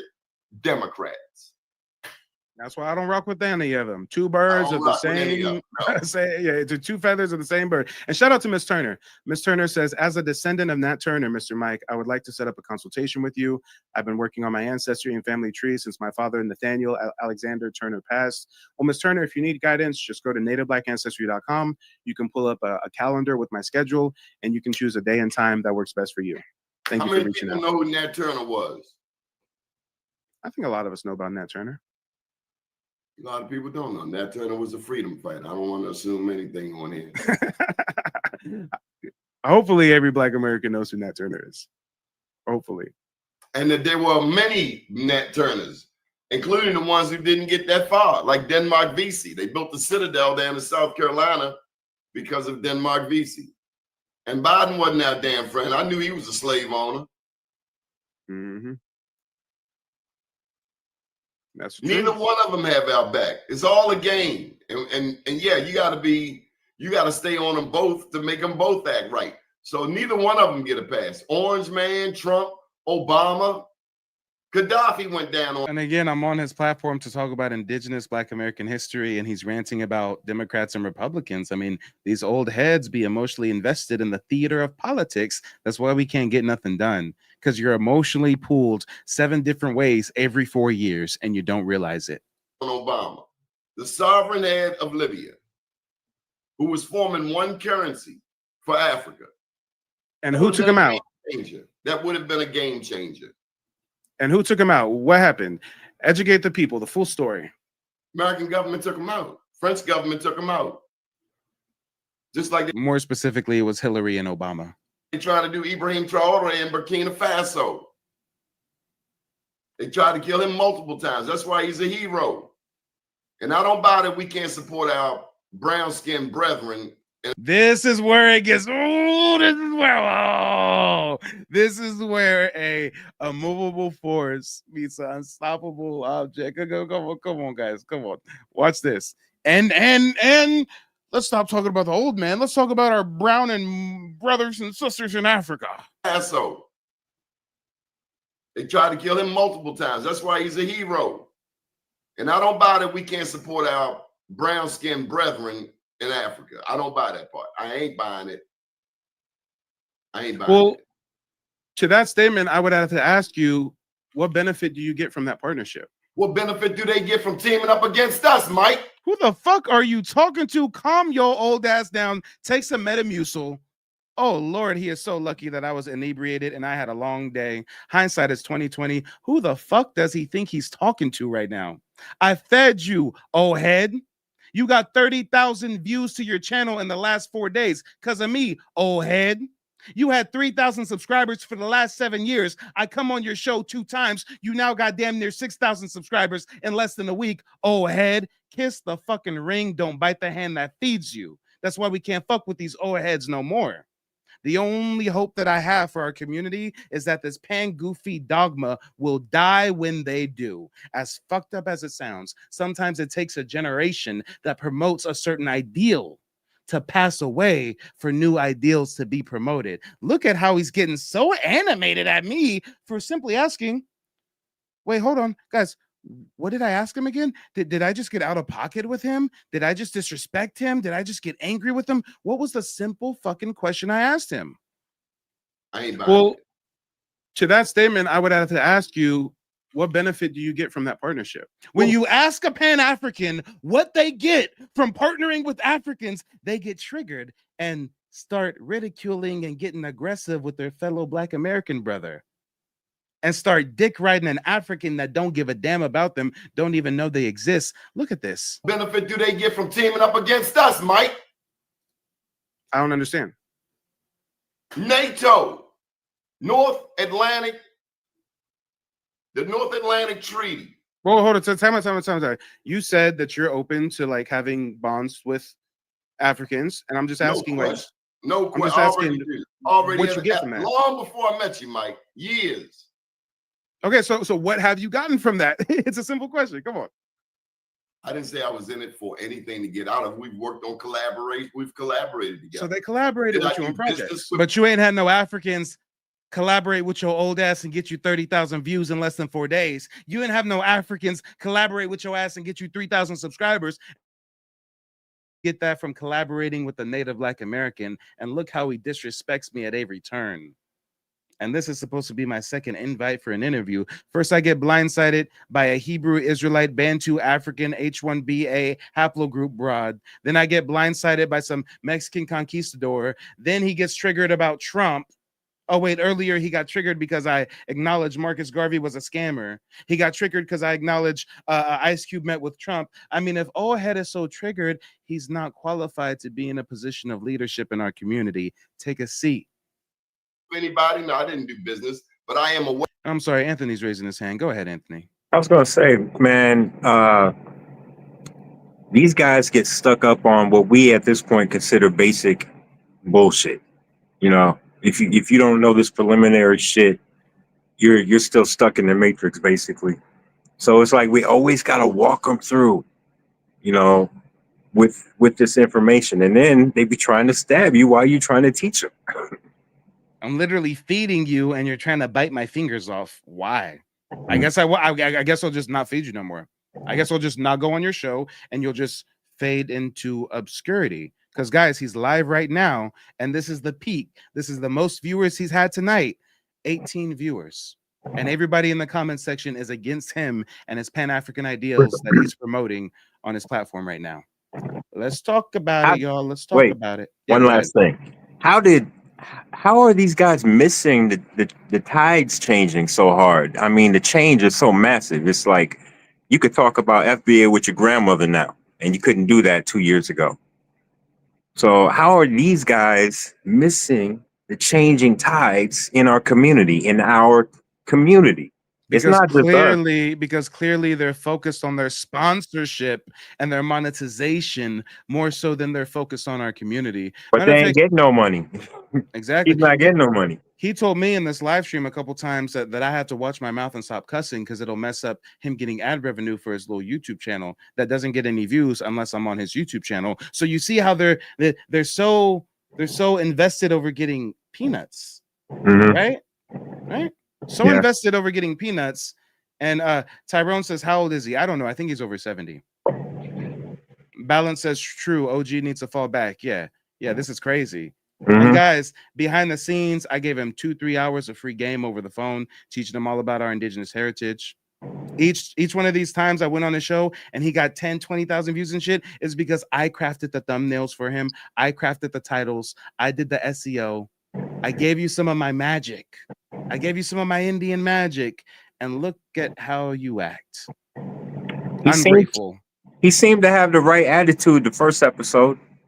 I was like, man, you know, I think I was excited because an old ass dude was taking in the information well and I hadn't seen that in a minute. And I'm old, you know, I'm 56. I'm an old ass dude, but you know, a lot of people that when you get up in the 60s, let's say after 62, I'm not saying all, but a lot of cats be resistant and be fighting. They keep coming, but they fight you the whole way too. It's just a hard adjustment for them, man. And somebody texted me and said that they're on his platform right now yelling at the audience, talking about we all migrated from Africa after an ice age. Okay. Charles Mall said, yeah, it's like how our older generation is pro-immigration. Like, how are you supporting importing your kids competition and basically giving them the resources that your ancestors work for? Exactly. Right. Melanin says he's upset because he taught his whole family the African mythical scam. Yeah. Cacao says, damn, let's get into it. Of the various 54 countries in there, and I try to educate myself on the issues that are going on in there. People, don't you? No, I don't care about Africa. I'm an American I like to be aware of world I don't care about Spain. I don't care about Portugal. I don't care about Australia. I don't care about Africa. If I had black people in Spain, maybe I'd care about Portugal. I'm concerned about black people all over the world. I'm concerned about people all over the world. I'm concerned about my people here in the Americas. We got to focus on our own. It starts here, but it doesn't mean I'm not focus on our own. Come on. International enough and focus that I can't understand what's happening in Australia. If you're just looking at you, I get it. But we're a news network, so we cover news all over the globe. I don't know about you, but I'm looking beyond just what's happening here. Yeah, we're getting screwed here. No question. We also getting. Balance says, yeah, the first episode, I thought he was fake and overdoing the whole host role. Yeah, I had to tell him to simmer it back a little bit. He kept doing this fake, the fake contrarian, like, hold on, Mike, what you're saying can't be true. Whoa, what are you saying? We're Black Indians. Like, bro, I just talked to you 3 hours before our interview. Like, you know what I'm talking about. Like, yeah, I was so confused that he was doing that whole super fake animative expressive shit. Yeah, it was odd. It was odd. Yep, yeah, go for it, Anthony. Yeah, I saw that too, but I was just excited that he was like excited for some new information. But I did see the performative aspect too. Hey, and this is exactly why instead of joining other little networks that are ran by pan goofy old heads who are too set in their ways, well, instead of doing that, me and Anthony worked earlier today to lay the groundwork to launch our own news network. So, guys, the link to it should be floating around in the chat somewhere. But my new project that I'm working on is called the Native Black American Network. You can find me on YouTube. Let me go ahead and bring it from the back to the front so you guys can see. I'll go ahead and post this link in the chat as well. We're going to be doing open panel discussions weekly, roundtable discussions, if you will. Make sure to check out Native Black American Network. There ain't no reason for us Black Indians to go on other networks that are going to disrespect us, ridicule us over politics and Pan-African sentiment when we can just start our own. It's 2025. If it was 1930, we'd have to deal with these gatekeeper boule niggas trying to tell us, yeah, no, you can't talk about us being Indian. We African. We're going with the Pan-African shit. But nowadays, everything's decentralized. It was nothing for us to lay the groundwork to get this launched today. So go ahead and subscribe. But real quick commercial break. Guys, if you need assistance with genealogy research, make sure to check out my website, nativeblack.ancestry.com. You even have the ability to book a one-on-one genealogy consultation with me, where I teach you the 3-step process that me and my family used to trace our heritage and get tribal citizenship with the Muskogee Creek Nation. And here's a quick testimonial from a recent client of mine. My name is Frances Tuck, and I contacted Mike from Mike TV on YouTube because I wanted to find out about my family's Native American history that I believed existed. Through the research that I was able to do through Mike TV, I was able to find out that our name is indeed on the registry. I had a consultation with Mike today, and because of his advice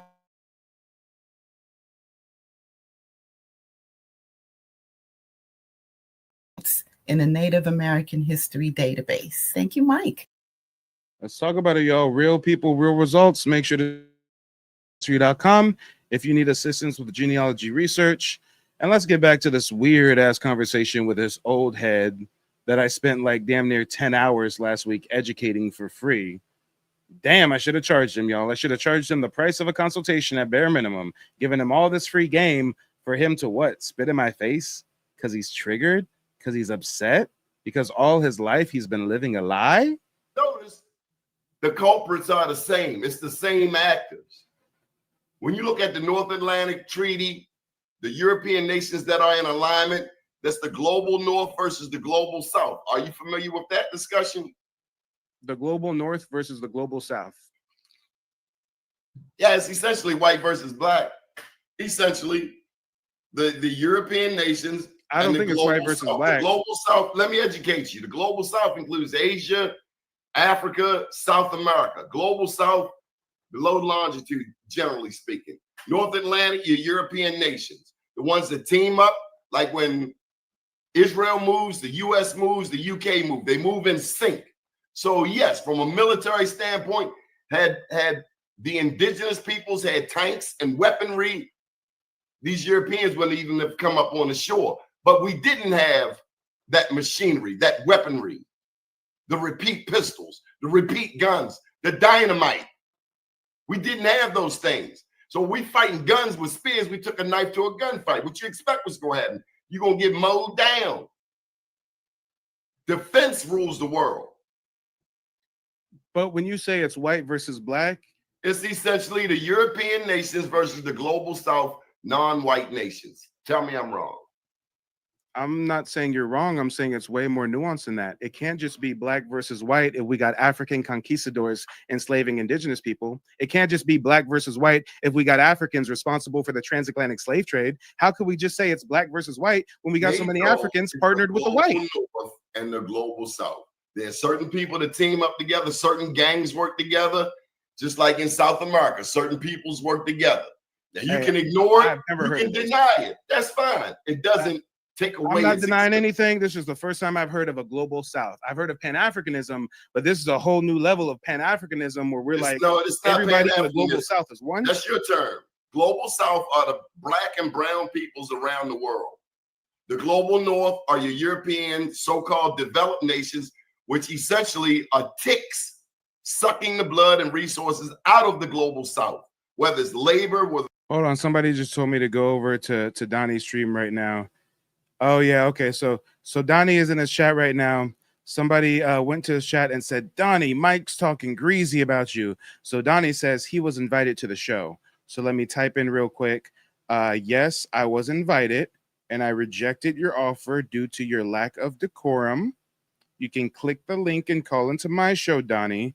I graced your stage twice. I'm sure you can do the same. There we go. And just in case Donnie does want to show some reciprocation, I mean, I literally fed his platform twice. I mean, it's not too much to ask for him to come be a guest on mine for a change, right? But the StreamYard link is posted, so hopefully Donnie can come up and explain the strange behavior of his that we're reacting to in real time. It's natural resources, oil, or what have you.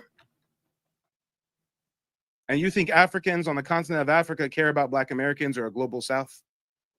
I never said that, and you cannot put words into my mouth. I said that I, as a person, Sir, I never said you said anything. I asked you a question. Did you You're hear that? I trying to asked you a put words question. in my mouth. I'm very good with this. I asked you a cannot put words in question. my mouth because It I'm ended in a wordsmith. question mark, I'm an didn't it? orator, and I can. Did I just ask him a question, Anthony, or am I putting words in his mouth? I'm confused now. No, you definitely asking the right questions, but you know, he's dealing with his internal struggle. Hey, hold on. I got to run it back. What was the very simple question I asked him that got him triggered? And you think Africans on the continent of Africa care about Black Americans or a global South? And do you think that Africans care about a global South? I never said that, and you cannot put words into my mouth. I said that I, as a person, Sir, I never said you said anything. I asked you a question. Did you You're hear that? I trying to asked you a put words question. in my mouth. I'm very good with this. I asked you a cannot put words in question. my mouth because It I'm ended a in a question wordsmith. mark, I'm an didn't it? orator, and I can set my own way of speaking. I'm very capable of articulating my perspective. Chad, did I put words in his mouth, or did I literally ask him a question? No. Leave chat out. This me and you. This head up. Leave. No, dumbass. We're live in front of 400 people. The only time you've ever had 400 people live in your life is when Mike is up on your channel. And now you want to disregard the 400 new viewers? Wow. You see why his platform hasn't grown in the last 7 years, right, guys? I mean, Anthony, you watch my broadcast all the time. Isn't like engagement with the live viewers important to the experience? Oh, yeah, definitely is. Don't you guys like it when someone you're watching on your phone or watching on TV asks for your feedback, asks for a poll, asks for highlights your comment, responds to you directly? I mean, all right. Or you could just go, if you didn't want to interact, you could just go check out Chat GPT. Yeah. Hey guys, Coco's laughing about him saying he's an orator. Whenever people have to verbalize certain things, it's because they're insecure. You'll never hear me say, I'm an orator. You'll never hear me say, I'm a leader. I mean, these are people who are speaking from a spirit of insecurity, okay? He's an orator. Leave your homie to the side.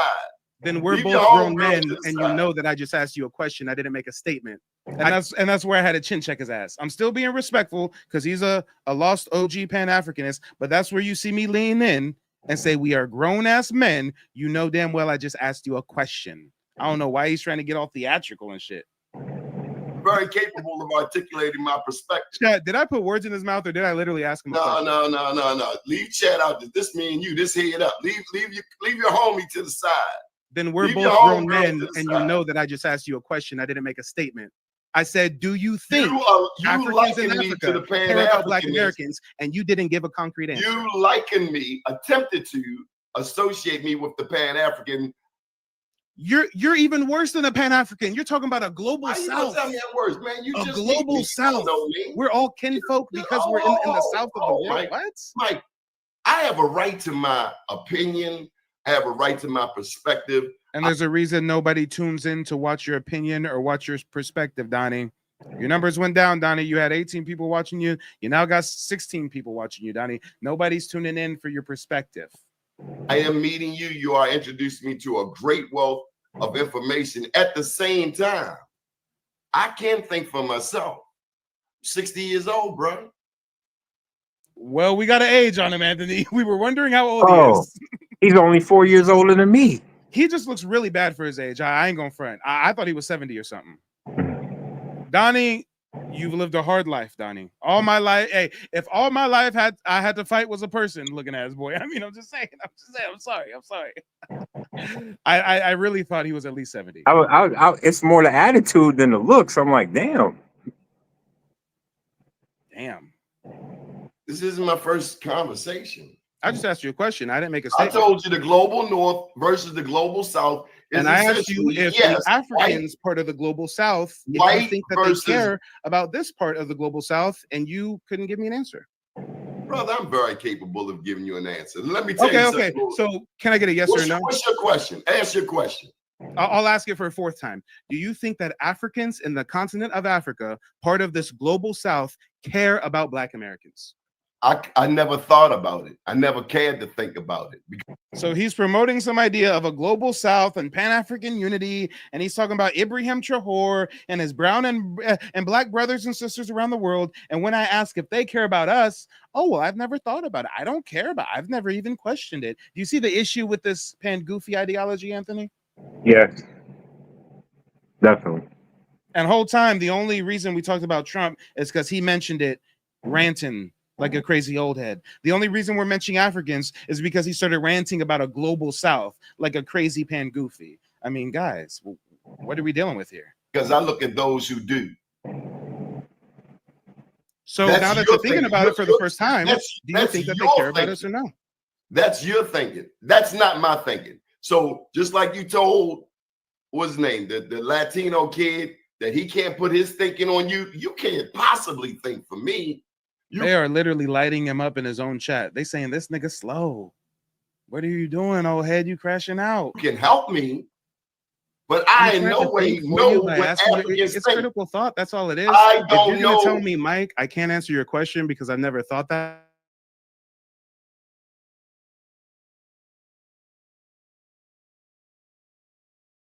That wasn't your question. That such a crazy question? Do I think they support? There are some Africans who have been supportive of Black causes. I do know that. Yes. I'm hesitant to even ask another question. Time out. I'm hesitant to ask another question. Slow down, son. And I literally say I'm hesitant to ask another question, and now he's gonna literally sun me. Son, slow down, son. Get off of my lawn, boy. Go ahead, Anthony. Has he? I'm wondering if he's. Well, first off, what's the support that the Africans have given us that he's talking about? And two, has he interacted with that many Africans and Caribbeans? Because I lived in an African neighborhood, and I lived in the Caribbean neighborhood in Brooklyn, and they don't fuck with us, man. I was there with my daughters, just me and my daughters, walking around the neighborhood every day, going in them stores, going in the restaurants. These people never started. Went on for 3 years. They never fucked with me. So I'm trying to understand, but I do have good African friends. There's some really down African brothers and sisters, really down Caribbean brothers and sisters. It's just more in thought than deed. So, that's why we doing it for ourselves. Even I love the ones that support us, but like I said, it's more in thought than deed. There's no money coming from them. There's no help coming from them in a major way. And that's fine, because they got their own shit to take care of. But, according to guys like this, I don't know if he's actually, that's why I'm asking that. I'm like, have you immersed yourself around these people? I don't think he's even talked to Africans, but he's telling us how great Africans are and how they're our brothers and sisters in the global South. But he can't name a single thing they've given us in return, no reciprocation. He says, well, I never thought about it. I never asked for anything. I mean, it's just so strange. And now he's literally going to sun me because I just said, hey, I'm hesitant to ask another question. Because clearly when I asked him a simple fucking question, he got triggered and started acting retarded. Right? Yeah. And again, I'm speaking hypothetically. This is a comedy set. This is a comedy sketch, guys. This But is a stand-up routine. he's Wait, hold speaking on. hypothetically. This is a stand-up routine. We are speaking in hypothetical. I think that he was playing a character suffering from mental retardation, guys. Okay, community guidelines are in effect. But let's see why he's getting so animated. All I said is, hey, I'm hesitant to ask another question because the last time I asked you a simple ass question, you went off the deep end, crashed out. I do know that, yes. I'm hesitant to even ask another question. Time out. I'm hesitant to ask another question. Slow down, son. I told you early in this broadcast about the relationship between Kwame Nkrumah and W.E.B. Du Bois. You glossed over it as if it was nothing. That is a niche example, OG. Yes, niche example, what have you. It is an example. The only example of Africans reciprocating anything with us is Kwame Nkrumah and W.E.B. Du Bois way back when? You'd have to dig up W.E.B. Du Bois and ask him because he chose to be buried there. I'm just giving you the information that and guys, I know he's so lost. I feel such pity for him. Believe it or not, even after this encounter, I donated $50 to his platform. I saw he was live. He only had one person watching him. I felt bad. I got how crazy y'all can see me get, right? I felt so bad. I gifted 10 memberships to 10 of his audience members. It was $24.99 for each batch of 5. I gave him $50 today just because I felt so bad for him. And hindsight being 2020, now looking at the footage, I'm like, damn, you ungrateful bastard. And an elder who was very articulate, very intellectual, decided to be buried in Ghana. He decided to have a relationship with the country of Ghana. What's wrong with that? Do you have a problem with that? Now you're putting words in my mouth. Do you have a problem with Africa? I never said there was anything problem with W.E.B. Du Bois being buried in Africa. Do you have a problem with Africa? No. I asked, what reciprocation have we got from Africa? If we've done so much, I can list so many things that we've done for the continent of Africa. Red Cross rice, feeding the children, wells, pen pals, you name it. But when I ask people, name a single thing that Africans have given us in return. I never said they did anything for me, W.E.B. Du Bois wanted to be buried there? I never. And W.E.B. Du Bois was a Boule sellout. You're trying to drag me down a rabbit hole, and we're going to end this because this has gone away from the script. I never call myself speaking on behalf of Africa, Africans, or anything to that effect. So don't attempt to paint me in a picture. I'm a humanist. I love all people. I love my people. And we are discovering in this conversation more and more about who we are. But I will give you one thing. In all that you do, just have some respect. And that goes both ways, OG. Most definitely. Okay. Do you want to close it out? Well, ladies and gentlemen, boys and girls, you know where to find me. I'm going to go live right now. We're starting the live stream. I already posted the link in the chat. I know a lot of you guys earlier, when Donnie wasn't here, was asking, hey, when this broadcast is over, are you going to go live, Mike? What's going to happen? The link is posted in the chat once again. Go ahead and click that link. We're live right now. The broadcast has already started. Go over there if you want to keep the conversation going. Again, huge shout out to our elders. Huge shout out to everybody trying to push this indigenous knowledge. But we've got to know that if we're going to give or extend an olive branch to any other community outside of our own, we got to get something in return. And that's not selfish. That's called good business. That's called politics. That's called fair exchange. Let's talk about it. But yeah, guys, definitely make sure to check out the next broadcast we're doing. Go to nativeblack.ancestry.com. Shout out to Donnie. I'm not sure if he's just going to end the stream after I'm done with a monologue or what's going on exactly. But clearly you guys really like these conversations that me and Donnie are having. Clearly, even though it gets heated at times and it gets confrontational, clearly the people really like watching this, because I didn't see the numbers go from 200 to 300 to 400. And it's just evidence that the community is seeking this knowledge. So shout out to Donnie for providing the platform, and shout out to everybody for tuning in. I'm not going to listen. I have learned a lot, but I'm not just going to all of a sudden say F Africa because that's your belief. That's not my belief at all. I never said F Africa. I never said it. Hey, wait, hold on. And old head, I thought we were ending the show, old head. I thought the show was over, old head. It's past your bedtime, OG. But now he gonna try to get in the last word. Well, Mike, if you want to say fuck Africa, when did I ever say F Africa? Since you've had a good time. Hold on. This is my show. No, you just promoted that I said F Africa, though. I have to respond to that. I never said that. You have to show respect now. I don't know that I ever asked an African for anything. So maybe you're looking for something. I don't know that I want anything from an African. I do want to uncover the truth. That I do. On all sides, across the board. And people are literally spamming his comment section, we not African. And he don't get it. He can't read the room. For you, for me, for the people listening. And that's what I really I think we should focus on, is uncovering the truth. My perceptions or anybody else's perceptions or feelings about Africa, you might be stepping, because you then become like the very people literally saying old nigga lying. He can't read is he not reading the comments on his own screen? People you criticize. And you want them to bring receipts, when all of the receipts that we really have, truth be told, internet, all of the stuff you Google, AI, most of this information has been curated, tell me if I'm wrong, by non-Africans, by non-people of color. What the fuck is he talking about now? He thinks all of our information is curated by non-Africans, so he thinks we're all Africans? I mean, Anthony, what do you think about this? Man, this guy he's struggling with understanding technology. He's struggling with research. He's struggling with his ego too, because his ego was part of it was he felt sunned by the fact that you were coming with receipts. And that's just the old I don't know, just some men have that. But there's another man. It's a mixed bag, because like you, I'm rooting for the brother. I hope he makes it through. I hope he goes. He need to just shut it down and do about 4 or 5 months of research. Yeah, and then come back to the fact that he's 60 and he's this lost. I mean, some people just aren't gonna make it. Yeah, and that's a fact.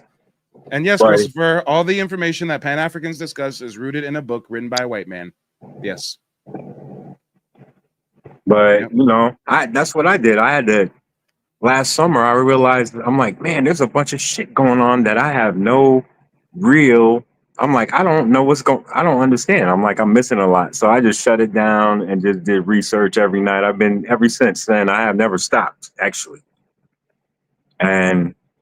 But sometimes you just got to shut it down and fucking catch up, Yeah.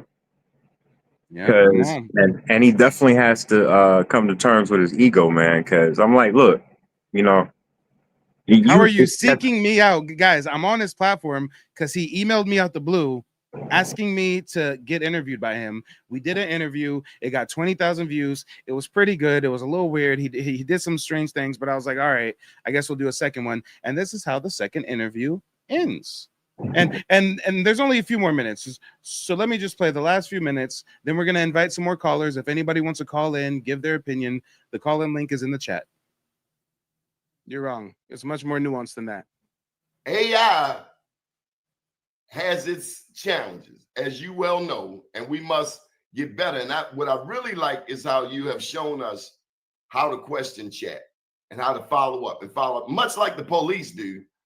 And it's asking the right questions. So I ain't got nothing but love and respect for you. Keep doing what you're doing. Likewise. Well, before we wrap up, though, because you mentioned that you believe I hate Africans, I just got to clear the record there. I don't hate anybody. I don't care enough about Africans to have hate in my heart. What I am speaking against is their role in the transatlantic slave trade that destabilized my indigenous reclassified as African if Africans didn't sell their own. Oh, damn, and I guess it cut out there. What I was saying was that Africans are responsible for the transatlantic slave trade, and that transatlantic slave trade was used to destabilize our indigenous populations. People to Europeans for trinkets. And then in modern times, instead of acknowledging that history, atoning for that history, they're doing tourism scams, trying to get us to go over there and invest in their countries. Mike, I gotta say, that's a blanket statement. No, it's Not not. everybody in Africa is doing scams. Are their ancestors responsible for slavery? 1,000,000,000%. Now, how are you going to get this generation to give reparations when they still got the European colonizers' foot on their neck? You can't say that Africans aren't scammers if you haven't done the research respectfully. The entire country of Nigeria is known for being a hub for scamming, romance scams, tourism scams. They had a whole scam in Ghana called the Year of Return. I interviewed people who went over there. I don't think you did. Time out, Mike. We're talking about America, which has a scam or two itself. So I bring up Nigerian scam culture. I bring up Ghanaian Year of Return tourism scam where they targeted our community. And he's going to say, well, in America, they scam in America, though. What do you think about this, Anthony? Why is he fighting so hard for some people he don't know? Is the question. Nigerians don't give a damn about him. Yes. Because these guys will not fight this hard for the young brothers in the neighborhood. I'm telling you. Man, I got some stuff I want to talk to you about, man. It's like some people, a couple of them are fairly well-known podcasters who live here. And these niggas are all about Palestine and everything else, but they ain't helping these brothers down the block from them for real up here. And that's my main point. When you say, well, why don't we take care of ourselves first? They start going harder on, we gotta help them, as if we don't have, as if our young brothers aren't dying left and right out here at their own hands, mostly. And let me get some fish or feathers in the chat if now you're seeing why the title is Native Black Americans Confront the Boule, Hidden Truths. Why this is the thumbnail art that I crafted this evening. I mean, I'm dealing with a battle with the Boule hierarchy. Gatekeepers. What are you talking about? Come on. But let's see how this ends. We were supposed to end it already, but he wants to keep going. No, I was specifically talking about Africa, and now you're deflecting back to America. Brother, every people scam. Every people so scam. We should forget about the Africans that are scamming us because everybody scams. Everybody scams. Yeah, let's not highlight the African scamming us because everybody scams. Highlight the African scams. But while you at it, make sure you get to France, United States, Britain. Why is he deflecting, dick riding, and glazing Africans this hard?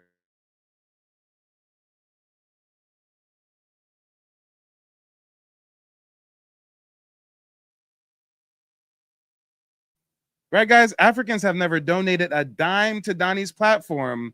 I gave him $50 today just because I felt so bad for him. And he's dick riding Africans to this extreme. This is crazy. Anthony, go ahead, jump in. Nah, I just don't get that, man. I don't get it. I get it. You know what? Pan-Africanism is kind of like the crack epidemic, and our parents are the crackheads and we the crack babies. Because our parents, they were smoking on that shit left and right, got addicted to it, smoked it, got it. We were born into it, you know, and then we just kind of had to grow up and realize that crack was bad, or Pan-Africanism / crack was bad, and understand that the reality we were living in was totally fucked up and not to our benefit, you know. And then we had to start the slow process of healing, which we in now. Hey, and Africans ain't gave him a damn thing, but he's gonna disrespect me for 2 hours straight in defense of some African strangers. I talk about them all. The issue is you only have issue when I talk about Africa. You make blanket statements. You say Africans. No, I specifically said Nigeria. I named the country Nigeria. I didn't hear it in the midst of. Guys, he didn't hear me say Nigeria. Put a 1 in the chat if you heard me say Nigeria, and if you heard me say Ghana, and if you heard me cite their year of return thing as a scam. What are you talking about? How is that a blanket statement? I said 2 countries. 50 plus African countries. I named 2. I said the Nigerian romance scams. I said the tourism scams. And then I mentioned the Ghanaian year of return. Come on. Come on. I don't know what happened, guys. I'm on the big screen solo dolo. Like all people scam. Why are you deflecting? Brother, let me say something to you. I like you, but you can't speak for me. You can't think for me. I think this show is done. Sir, you're literally deflecting. If I say Europeans enslaved us and you say, well, all people enslaved people, that's a deflection. With a young man who's lacking respect. So we just going to show some respect. And you say all lives matter, that's a deflection, right? We're going to show some respect. Don't all lives matter it, OG. We're going to show some respect and have a great day. Good evening, everyone. Yeah. Yeah, he thought he was going to kick me off the stage and have the last word, but he didn't realize that I was logged into his StreamYard. So I just brought myself back like, dumbass, what are you trying to do here? Anthony, since you saw the first interview that I had, and now you're seeing me coming back a second time, what do you think about this turn of events? No, man, he's, you know what? He's way, the focus on respect is annoying because you don't need people's respect. It's like to have this conversation. Respect is earned. It's right. Not given, and they think they should get respect because they got an AARP membership. Exactly. And I don't need nobody. I don't need people's respect. I don't walk around needing people's respect. I don't care if they respect me or not. They, like you said. Hold on. And Callie, I want to hear from Callie. Callie, I saw that you was over there in OG's chat tonight. What were they talking about over there? Because OG gave me a cryptic invite. I think OG was trying to set me up and get me cornered by some old head pangoovies. Check this out, y'all. After he just hung up on me, had that very weird conversation, after all that weird bullshit, biting the hand that feeds him, y'all. First time I come on the show, he gets 3,000 new subscribers, 20,000 views. Second time, 10,000 views, more subscribers. Gave him $50 cash by way of gifting memberships to his audience, right? Spent 3 hours on the phone with him behind the scenes, educating him for free on our indigenous heritage, right? And after that terrible interaction, I still extended an olive branch to him. Callie says he was talking about me. Well, he's not going to show you receipts about me. He's not going to show you the receipts that I'm going to share with you. After that terrible last interaction, right? I sent him this text message. I sent this as an olive branch. Check this out, y'all. Check this out. I'm not going to show you the message because then his phone number is going to be present. I want to dox him. I said, this was at 6:18. The same day this happened. Okay, it was later that day. And actually, hold on. I got two phones. One for the one for the O. Is this phone okay? Is this phone? Yeah, yesterday at 11:39 p.m. It was yesterday 11:39 p.m. I say, and I quote, "Hey, bro," and actually, hold on. There has to be some way for me here. I'm gonna block his number, but I'm just gonna show you some of the text so that you guys know that I'm the king of receipts. I'm not lying. I'm not fabricating anything. You see this long ass message? Anybody can take a screenshot. Anybody can pause right there, pause the video, and you can read it for yourself. Everything that I say is backed by receipts. Let's see what I sent him right after that disrespectful ass encounter I had with him. I could have been working on behalf of you guys. I could have been working to spread the knowledge to y'all. I could have been working on research for my genealogy clients, but I'm wasting time with an old head boule pan ass goofy. And Callie was over there tonight listening to him. He said he was talking about me low key without mentioning my name and stuff. I mean, this is what I sent him that same night. I said, "Hey, brother, another engaging show. It's unfortunate tempers flare towards the end, but I understand your perspective. If you're open to continuing to collaborate, I think we will be fine as long as we stay away from politics and Africans. The purpose is waking people up to their indigeneity, and so many people reached out to me disappointed in how our broadcast ended because they were gaining so much from it. Also, I mentioned setting you up some kind of affiliate program. I consulted with a guy earlier today who said that he found me from your channel and he's now having me do genealogy research for him. So as soon as he makes his payment, I'll shoot you $100. I'll shoot you $100. Just let me know if you got a Cash App or something." After the disrespect he's shown me, I didn't have to let him know, "Hey, I just got a new client that said they watched me on your channel, so I'm going to give you a $100 kickback to help you out, OG." I didn't have to do that. Guys, I'm the king of receipts. You can pause the video. You can screenshot it. Is that not what I say to him verbatim? Hold on. I'm touching things. Is that not what I said to him verbatim? I consulted with a guy earlier today. Guys, put fists or feathers in the chat if this is not backwards, if you guys can read the text on the screen. I consulted with a guy earlier today who said that he found me from your channel. As soon as he makes his first payment, I'm going to send $100 your way. Yeah, Javante, I even try to break bread with him. Forget the fact that he already made a decent amount of money getting 30,000 views that were monetized and had ads running on his channel. Forget about that. I'm trying to break bread with the OG. Chasmal says pride is a hell of a drug.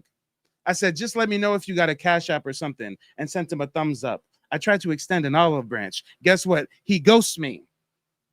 He doesn't respond to my message. He leaves me on red. You know how your phone can tell if someone reads a message or what? He left me on red. Right? Tamara says, well, he burnt the beard, no bread bake. No bread breaking is going to go on. So this is what happens, right, guys? I sent him that message last night, 11 o'clock. He doesn't respond. Then today at 6:18 my time, out the blue. Today at 6:18 my time, he sends me this message. And again, guys, oh, wait, hold on. I want to show anybody's phone number. I ain't doxing nobody. Oh, wait, hold on. Shit. I keep, hold on. Hold that right there. There we go. Hold on. I'm really serious about not doxing people, especially since I've been a victim of doxing so many times. Let me figure out a way to do this. Okay. So he sends me this cryptic message at 6 o'clock today, inviting me to his show tonight, 9:30 p.m. Eastern Standard Time. Callie, that show that you were on where he was sneak dissing me the whole time, he gave me an invite. He didn't respond to the olive branch I extended him. He didn't respond to, hey, I'll shoot you $100. I got a referral by being on your channel. That's cool. Let's work together, right? Break bread, right? He doesn't respond to that. He ignores me and sends me this message hours later. Consider joining us at 9:30 p.m. Eastern Standard Time. An elder who was with Dr. King will join us. Willie Ricks, aka Mukasa, and my Morehouse brother, Robert Scott. Some things there will not be an agreement. We must still be responsible and respectful. This is for me. It's not about monetization first. It's about finding the truth. It's also about respecting others' views. Hope you can join us. So guess what, guys? I got this message and I'm confused. I sent you a lengthy message about breaking bread with you and I don't get a response. Now you're sending me this. Guess how I responded to his message, guys? Guess how I responded? I said, is this a personal invitation or an automated message?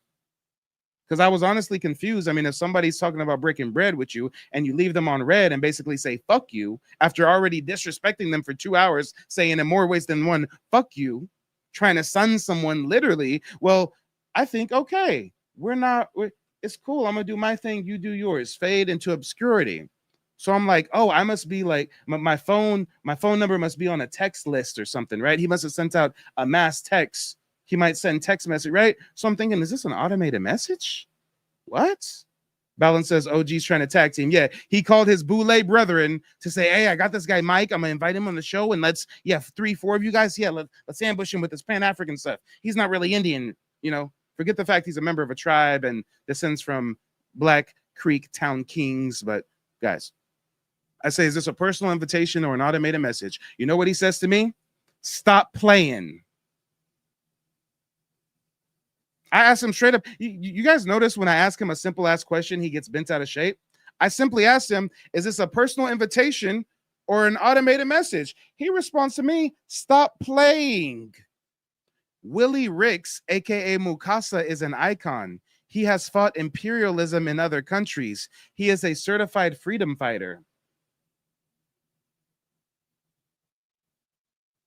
Hold on, Anthony. I'm gonna bring you up real quick. So then I respond, stop playing.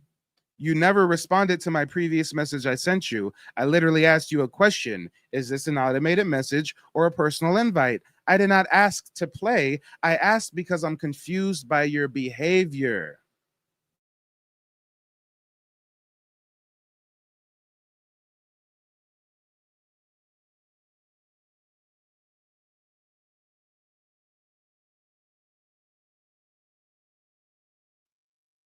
Come on, y'all. And we're dealing with little connection issues. Bear with it. But he's watching himself get roasted in real time, right? So then he sends me another message. Finally, he says, as for yesterday, I chose to cool off. I never want to say something out of anger. One must be respectful of others. Last night got ugly. I don't do ugly, especially online. Being right is important. So too is how we go about it. Because if we go about it incorrectly, we disaffect our testimony / blessings. I just read that for the first time right here with you guys. I don't know what OG's talking about. Anthony, what do you think about this? Are you shocked that I gave this grimy motherfucker $50? Are you shocked that when I say, wait a minute, I'm not going to go on your show, I'm going to do my own stream? We got Callie in the chat who's basically saying, yeah, if I would have went over there, it would have been a pan goofy setup. One point I was going to reference in your comment that you mentioned. He said his friend was a freedom fighter in other countries. Key words, other countries. That's that Pan-African shit. Other countries. It's always other. Boule clout chasing.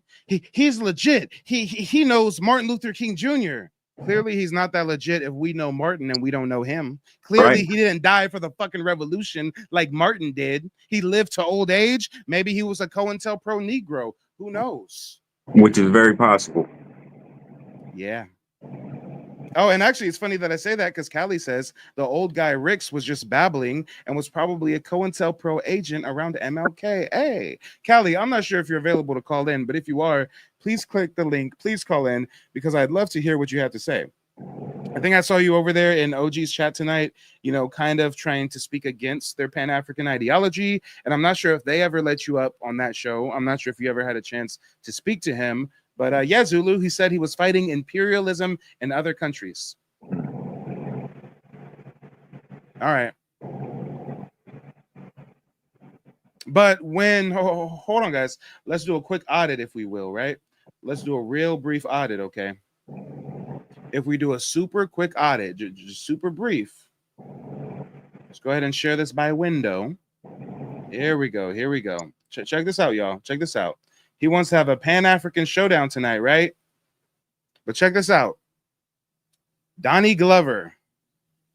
This is how, guys, I filled my charity quota for the rest of the year, guys. I don't have to do any more charity. Watch this, guys. Watch this. Donnie Glover, before he ever did any collaboration with me, he had 3,000 subscribers. We've now got him to 5,400. But check this out, y'all.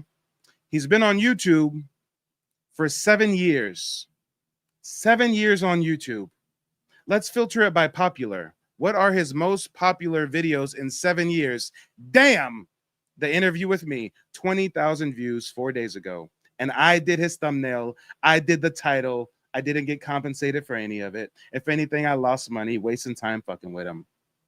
His second most popular video is the video a day ago. Over 10,000 views. Damn. Then he tried to follow it. He tried to bottle up the thunder that I gave him in the first interview. So he tried to do another one with some other dude about Hebrew stuff, and I joined it in the middle, which is why this one got to 5,000 views. But everything that does not involve Mike TV, 3,000 views, 3,000 views 4 years ago, mind you, 2,000 views 2 years ago, mind you, 4 years ago, 1,000 views, mind you. Wait a minute. Let's just search by his latest content. He's live right now. He has 19 people watching. When I was live on his show, that last time when he was disrespecting me, we had 400 people watching live. He did a live stream today about hating bike lanes. That's the one where I gave him $50 in super chats, right? 104 views.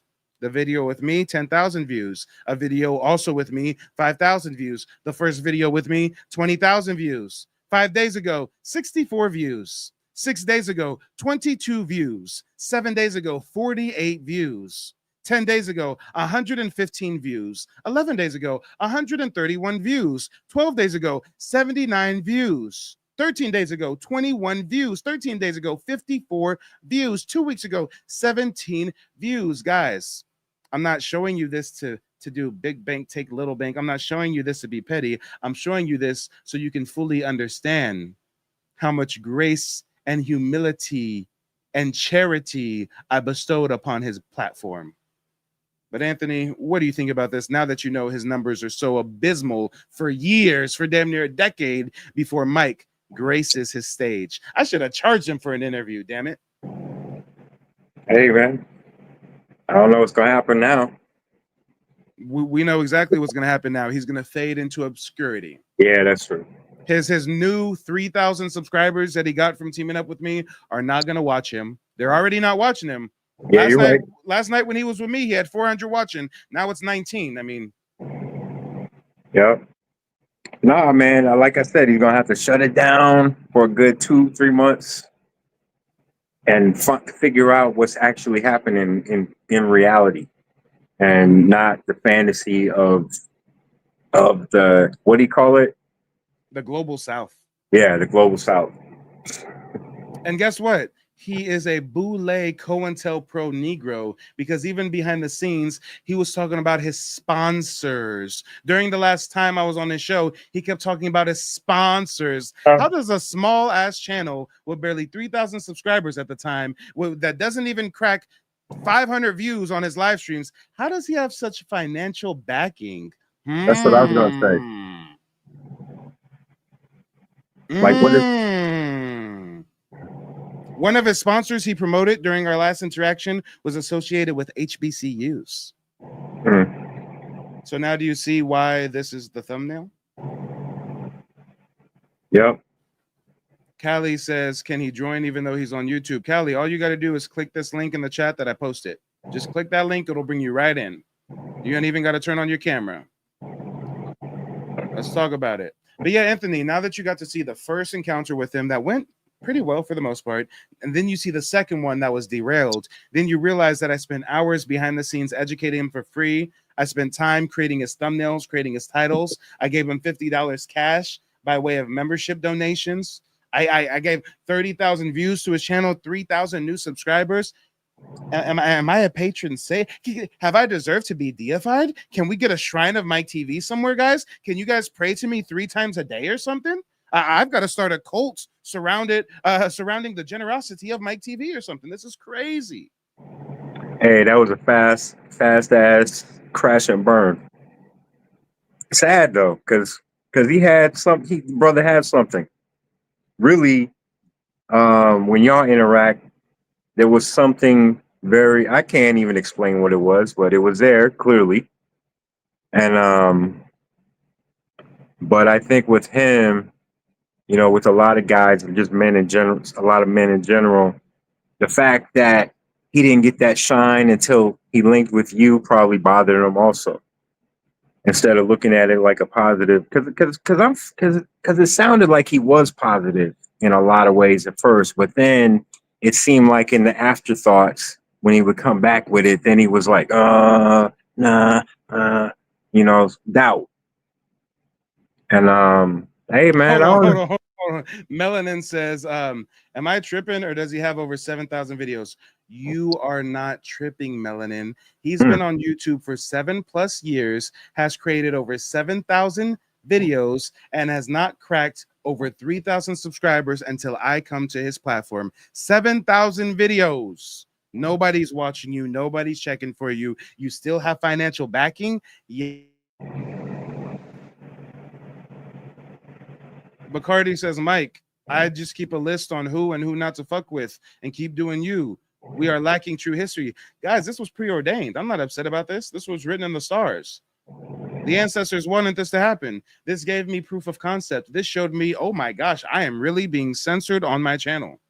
You're telling me I got 33,000 subscribers, but when I go live, I got 80 to 200 people watching. But when I'm on his show with barely 3,000 subs at the time, we got 400 people watching. Yes, I'm being censored, which is why me and Anthony worked earlier today to launch our own network. Come on, make sure to check out Native Black American Network. I just launched it today. We already got 44 subscribers. Shout out to everybody subscribing to the new channel. I'm going to start posting content on it in a week. Fresh content you won't find on Mike TV, content you won't find on the Native Black Ancestry YouTube channel. So make sure to subscribe. I'm going to post the link of the new channel right now in the chat. And Callie, I'm not sure what happened to you. Callie, we would really like to hear from you. If you are able to call in, all you got to do is click the link. You don't even have to turn on your camera. And shout out to everybody subscribing. But go ahead, Anthony. What's on your mind? I'm after after this, I'm gonna have to get off because I still got a project to finish up. I feel it. And Well, also thanks I for want rocking to. with us. And before we get off, let me show you that painting that you acquired. Oh yeah, guys, I commissioned some work from Anthony. Hold on, I gotta put him on the big screen for this. Oh yeah, check it out, y'all. That blade piece is mine. Come on, look at that. That looks dope. Come on, y'all. We have to support our. Still on there? Still on there? Yeah. Okay. We can all see it. Got the sword poking out the painting. Okay. These are a couple of my other pieces. These light sculptures I make. That's hard. That's what's up. But yeah, it's ready, brother. Hey, I'm gonna have to get that sooner than later. Yeah. I appreciate the hard work. And Yeah. well, since you have to go ahead and let the people know where they can find your work. Give us a quick closing remark, and then I have somebody waiting backstage that I'll bring up. Okay. Thanks for having me on tonight. And you can find my work on Instagram, Anthony Carlos Molden. And there I post all my new upcoming shows, and I got tons of work on there. You couldn't even look at it all. Instagram, Anthony Molden. I mean Facebook, Anthony Molden. TikTok, Anthony Carlos Molden. And just Google my name and all kinds of shit will come up. And this is you right here, right? Yeah. Yeah, this is him, Anthony Carlos Molden on Instagram. He has 2,100 followers, so you know it's him showcasing his artwork. And yes, you can just Google the brother, okay? Type in Anthony Carlos Molden, Molden, and he pops right up. Instagram, Facebook, Philadelphia International Airport. Okay, so tell us how you got this work featured in the Philadelphia. I was just doing my thing here, and then I've been here about 11 years. Moved here from Brooklyn, although I'm from Iowa. And the curator from the airport had been peeping my work. I don't know how she came on it. I actually forgot to ask her, and she invited me to have this show. And they paid me great too. Most I ever got paid for a show, just to hang it. That's what's up. That's what's up. And yeah, there's other things that pop up on them. Look, Anthony Carlos Molden Archives on bookland.org. Is this you right here? Oh yeah. Damn, I forgot I did this book in collaboration with some Indian cotton growers, and my friend who I went to college with put this together. He collected artists from all over the world, and we made these. The reason they asked is it's about cotton, the book, and the people grew it. Then they weaved it into these books, and then we sent them our images, and they printed them in the books. It's one of the best things I ever made, actually. Yeah, this is art right here. My friend John, we kicking all this knowledge on indigenous history, and you just now telling me this, okay? I forgot. Wow. Yeah. Look at that book is beautiful. That's my image right there. That blue one you just passed. That one? Yeah. Nice. Oh, so it's not that you created the whole book, it's that No, art is I'm just featured one. in it. Yeah, I'm one artist in the book. That's what's up though. And you know, if I'm gonna be frank, yours stands out the most. I really like it how the lines are drawing your attention towards the figures and whatnot. I'm sure there's an official artistic expression that quantifies that, right? There are two guys loading the unprocessed cotton on the trucks, getting ready to take it to the factory. That's what's up. That's what's up. Well, yeah, guys, all you got to do is Google Anthony Molden, okay? I wish I was this well. No, if you Google Michael Lane, you got a whole bunch of white dudes popping up and shit. But yeah, well, hey, thanks for joining, brother. I appreciate thank you, brother. Anytime. Anytime. I appreciate it. And I'm sure that it was not only crazy to see how my second interaction with him, you know, went so downhill towards the end, but it's also crazy knowing that he's really not that much older than you. Yeah, man. You know, you know, I don't think I'm a little kid. I feel I'm my age, but I'm healthy, you know, and I just try to stay on top of the truth. Really, I think staying on top of the truth keeps me young, and you know, because it's like, I mean, and I'm not even joking. Because think about it, it's like a lot of you could see that a lot of his tropes were connected to being old, and where he let himself get old, and he just got comfortable with it, and now he's in a it's do as I say, not as I do mode, which people get in when they start getting into when they're in their 60s and they don't want to change. Their change is hard for them. You know? And I'm like, yo, these rules apply to everybody. It don't matter what age you are. You just got to be black and native, you know, but and wanting to survive. Facts. Well, hey, I know you're pressed for time. You got some projects to get to. I won't hold you on here any longer. But yeah, thanks for gracing the stage. And guys, if you check out our new channel, Native Black American Network, you may see some more of Anthony. Okay, he says he may be able to dedicate a little time during the week to do a little news segment with me. So if you guys want to see more of Anthony, check out Native Black American Network on YouTube. All right, brother. Till next time, brother. Peace. Yeah, thank y'all, family. Peace. Yep. All right, and ladies and gentlemen, boys and girls, we had somebody else backstage. I think we had a Randy backstage. I don't know where Randy went. We had Randy backstage. I don't know if Randy fell off. Maybe Randy thought that I was wrapping up the broadcast. I was going to bring you up, Randy.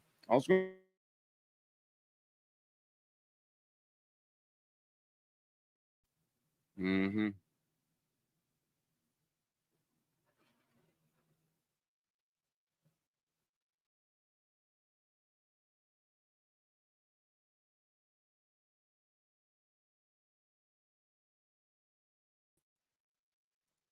Damn, y'all, I swear I've been dealing with some technical difficulties this evening. Bear with me. I tell you, we got Randy coming from the back to the front. Randy, let the people know where you're calling in from and what's on your mind. What's good, man? I'm calling out of LA, California. Shit, born and raised out here, but my peoples is from Arkansas and Texas. That's what's up. Well, let us know what's on your mind, brother.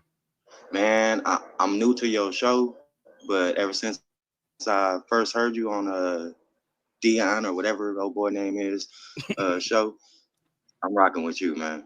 I'm really feeling it, and I've always been on this type of stuff. It's good to see somebody out here that's doing exactly what I've been on. I've been thinking about it and wanting to know, you know, so it's a good thing. I rock with you. Most def. And we got Indigenous Indian Heritage Vineyard says, I'm bringing my birthday in with you all. Well, happy birthday to you. Shout out to you. Thank you for tuning in on your special day. Everybody in the chat. Yeah, everybody in the chat, say happy birthday. Oh, yeah, definitely. Happy birthday. Boy, turn up. But yeah, so you saw the first interaction that I had with him and the second one, or? Just seen the second one. I heard you talking about the first one, but I never seen it. I might check it out. The first one was a lot better. It was like 3 hours. I'm kicking a lot of indigenous history. I'm showing receipts. Then he invites me again to do another interview, and it just was really weird. I mean, first he had the Bantu African chick trying to debate me, and then he brings some Mexican conquistador to debate me. Then he wants to debate me over whether the oldest DNA was found with some tribe. And I mean, hey, they really want us to get us away from this, trying to figure out that we really the natives of this country. We know, you know, but you know, it is what it is, and it ain't gonna stop. I'm on it. Come on, guys. What I'm on. I'm really on it, and I want to try to speak to you personally. You know, whether it's through text or whatever. But I want you to, I want to bring it up, you know, run it across you. Yeah, most def. Well, if you need help with personalized genealogy research, that's where I got the website, nativeblackancestry.com. On the website, you actually have access to my calendar, so you can book a 90-minute one-on-one session with me, and I'll teach you the 3-step process that me and my family use to trace our heritage, you know, do the digging, and get tribal citizenship with the Muskogee Creek Nation back in 2021. So that's what those consultations are all about, showing you guys what that process is like. That's what's up. Yeah, most def. Definitely want to do that. Yep. And also, since you're new here, I got the Mike TV channel. I also am on YouTube as a Native Black Ancestry, and I'm on TikTok. I'm on TikTok with both of those same ones, so I'm hitting it at all angles. Okay. You got to. That's what you got to do. Yeah. You're doing exactly what you should be doing. And you've been out for a while, though, man. I'm surprised I didn't know. I wish I would have. Because this channel of mine is heavily suppressed in the algorithm. I'm shadow banned. Hey, I go live on Donnie's, and you saw that we have 400 people live, right? And Donnie barely got 3,000 subscribers. Less than 20 tonight. That's ridiculous. No. Most of his broadcasts, he had one person watching. I mean, he done ran everybody off, man. Dang. Hey, that Pan-African look is not a good look no more, man. They don't rock with us, man. You can't tell us nothing. We here. We see the people that come here. They separate and delineate from us. They've been doing it since the beginning. And we found we were trying with the peace and love for everybody. But well, hey guys, just for shits and giggles, let's see what Donnie and his Pan-African Boule squad were talking about this evening. And guys, hindsight being 2020, he sent me that text inviting me tonight because he thought he was gonna set me up. Yeah. He thought that he was gonna get 3-4 pan goofy old heads from the Boule Morehouse colleges and shit to set me. He literally has a daishiki on tonight, y'all. Who was this? Somebody in the chat said, Zulu said, it seemed like after watching both my first time and my second visit, that the second was a setup out the gate. I believe that. He was weirdly confrontational. Yeah. They said him, somebody told him to do that. And it failed miserably. It did not end the way he thought it was gonna. And if I would have showed up on this stage tonight, I would have fucked them all up intellectually. I know. I kind of wanted you to. When I seen you on there, I was like, oh yeah. But I already seen the setup. Because they was on me. And I was just leaving messages. They was on me though. They was on you? Gave them stuff to talk about. Damn. They're running from the chat. Because it wasn't nobody else chat. Everybody was just listening to me, what I was saying. Yeah. Well, let's just skip through a little bit of this and let's see what they were talking about tonight. Off the jump, I see 2 different individuals plus Donnie 3 individuals. So, and there's you. There's your comments. Talk about him. Yeah. So when you say talk about him organizing with the KKK, you're talking about Garvey, right? Yes, and what they did, the old boy, the guy that says he's been around with Martin Luther King and everything, and he fought in everybody war except for ours. Yeah. He said some bullshit. He made it seem like it had nothing to do with what the story goes. Like he was really trying to work with them. And he made it seem like the KKK was cool. And he was like, yeah, I would have worked with him too if it was gonna help get something. I'm like, what? Wow. Yeah. I tuned in for a second because someone said that somebody in the chat was like lying and saying I'm talking to shit or something. And the part that I tuned in was around here because I remember this old head Mufasa said that he got Marcus Garvey on the wall. And I said, wait, he does have Garvey in the wall back there. No, he's a Garveyite. Pan-African is to the heart. You can't tell them nothing now. Motherfucker, hey, he was a COINTELPRO Negro. Donnie, when we first had our first interview, you didn't have a daishiki on, Donnie. Now you got a daishiki on it. Where'd the daishiki? He went in the closet. He dusted off his daishiki. They were talking about college for a minute, so I was already first thing going to my head was Boule. What frat y'all from? Now y'all see why this is my thumbnail tonight. Shit crazy. Come on, now you see why this is the artwork for tonight's broadcast. Well, hey, let's just see a little bit about what they were talking about. Let's see. And 1 billion people all over here. So the government and imperialism is what we're fighting for. And that we ain't fighting for no little small group like the Klan. We're going to whoop them if they get in the way, of course. And they are in the way. We don't mind doing that. But our fight is for Africa. Our fight is for the total liberation and unification of Africa under an all-African scientific socialist government. And my fight is to raise awareness for the reclassification of Black indigenous tribes across the America and to get our birthright restored. Now you see why people tune in to me and not to him. This motherfucker's fighting for Africa, and Africa don't give a damn about us. And that's what and you know what? When I put that in the chat, they didn't even respond to it. They responded to everything else I was saying. But when I got to talking about that, they kept skipping over it. That's because they love Africa. They indoctrinated. They, brainwashed. And Mufasa loves Africa so much, but won't move there. No, that's what I said too. when I got now, I mean, he's fighting for the liberation of a country he's probably never even visited. All right. We have to do. And we have to say to everybody that can hear our voice tonight, you should break up into groups of 10. And y'all should sit down and start listening to Marcus Garvey together. Oh, Jesus fucking Christ. We should break up into groups of 10 and listen to Marcus Garvey together? Nah, you know what we should do is what you were saying about that listening to Hitler translated. Yeah. Listening to. I'm putting motherfuckers onto some game. Listen to some Hitler speeches translated to English by AI. Don't listen to no Marcus Garvey, okay? Hey. We revealing the legacy of the crypto Jews around here, okay? Something to that shit more than just what they was, man, what this government talks about, whatever they are, usually leaning towards the opposite. Hold up. I'm gonna join from my phone real quick. Hold on. I gotta show y'all something. This gets so deep with revealing the history. I had to paint my walls. Check this out, y'all. Check this out. It gets so deep with the history. We get so deep with the knowledge. Check this out. Hold up. How do I bring me up? Here we go. I had to paint the walls, y'all. It gets so deep with the knowledge. I had to paint the walls with dry erase paint, so I had more canvas to work with, y'all. And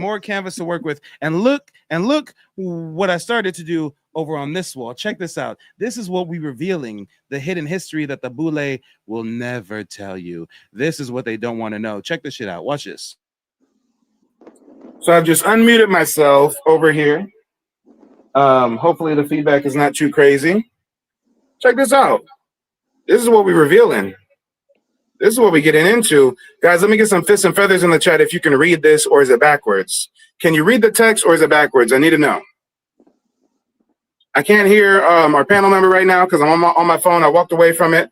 But chat, let me know. Can you read the text? Is it facing the right order? Give me some feedback. I need some feedback.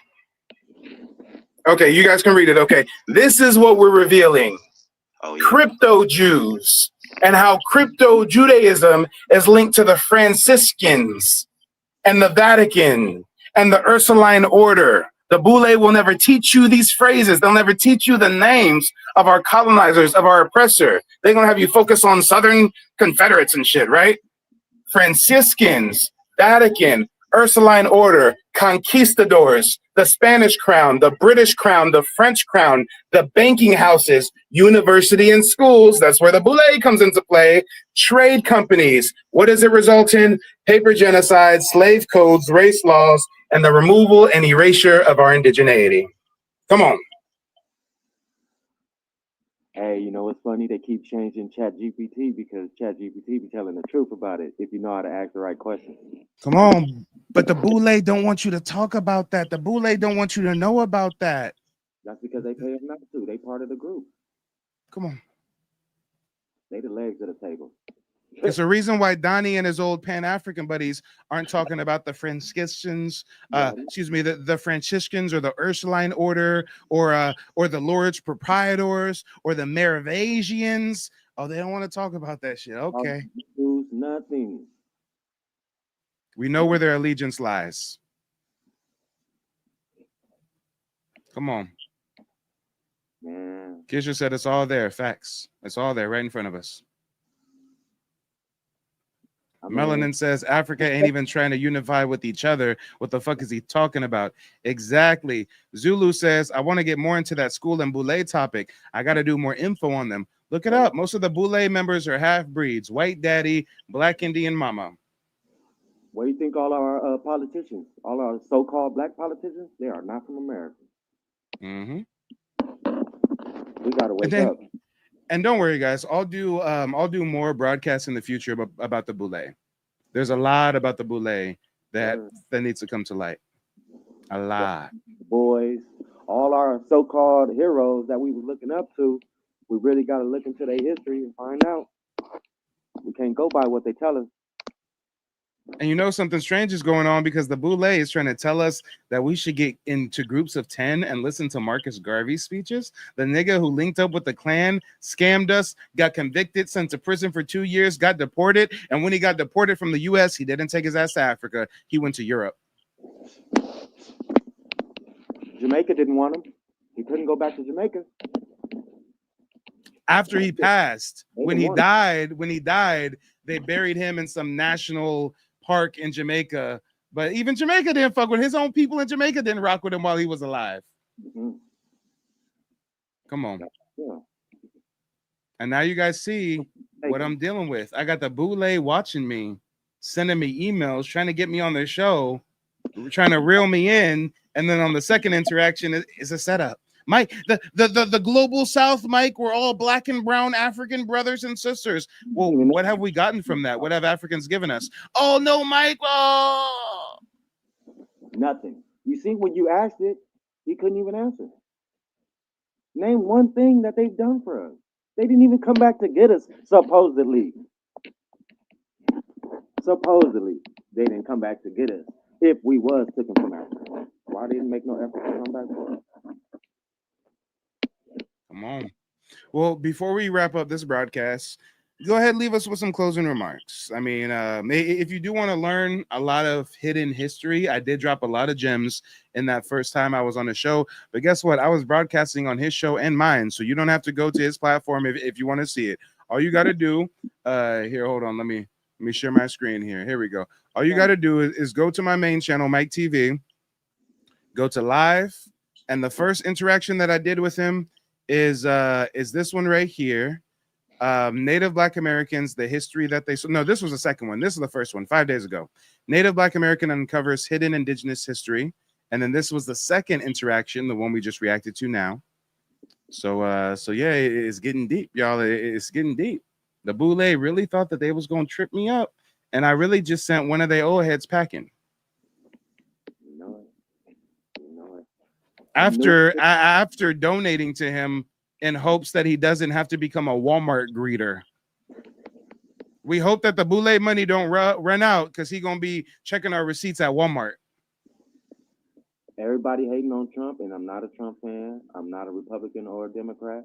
But it looks to me that whatever Trump's doing, it's working out for us. If everybody's hating on somebody, then you should look into what they're doing. Yeah. If the world is telling you to hate this person, oh yeah, they're doing something that's changing the status quo. Come on. Yeah. Well, brother, before we wrap up, remind us, where did you say that you were calling in from? I'm in LA, Los Angeles. Oh, LA. Okay, yeah. I'm from Sacramento, born and raised. For sure. So yeah, small world, brother, small world. Well, hey, thanks for tuning in. Typically when I'm live, I drop a call-in link, so feel free to call in anytime in the future. We'd love to hear from you, brother. Good looking out. All right, peace. Till next time. Yes, sir. All right, and see, some good did come from the whole Donnie thing. I'm getting connected with some brothers and sisters who didn't know about me before because of the mass censorship that I'm faced with on this channel. But either way, ladies and gentlemen, boys and girls, that's all that I have for you this evening. Zulu says, had I not seen the thumbnails, I would have never clicked on his page 5 days ago. Real talk. And I created the thumbnails. Yes, I know what I'm doing. Go to my page and you'll see the same thumbnail style. I mean, you can tell I made that shit, right? Come on. If I was to go on his show tonight, motherfucker, you better let me make that thumbnail and that title or ain't nobody clicking on it. Come on. But all right, guys, I'll see you later. Make sure to check out nativeblackancestry.com. I look forward to connecting with you all on a more personalized level to give you some of this genealogy research. But until next time, peace. They don't want you to remember this. You not no slave, you indigenous. Fuck how they painted them Indians. You went to war with the French and the British, man. Quite frankly, you was kings, Merovingians. They took the women and men, made them prisoners, raised up the children to worship their images, set up a lab to the genes and they mixed them. And this shit get way deeper than your pigment.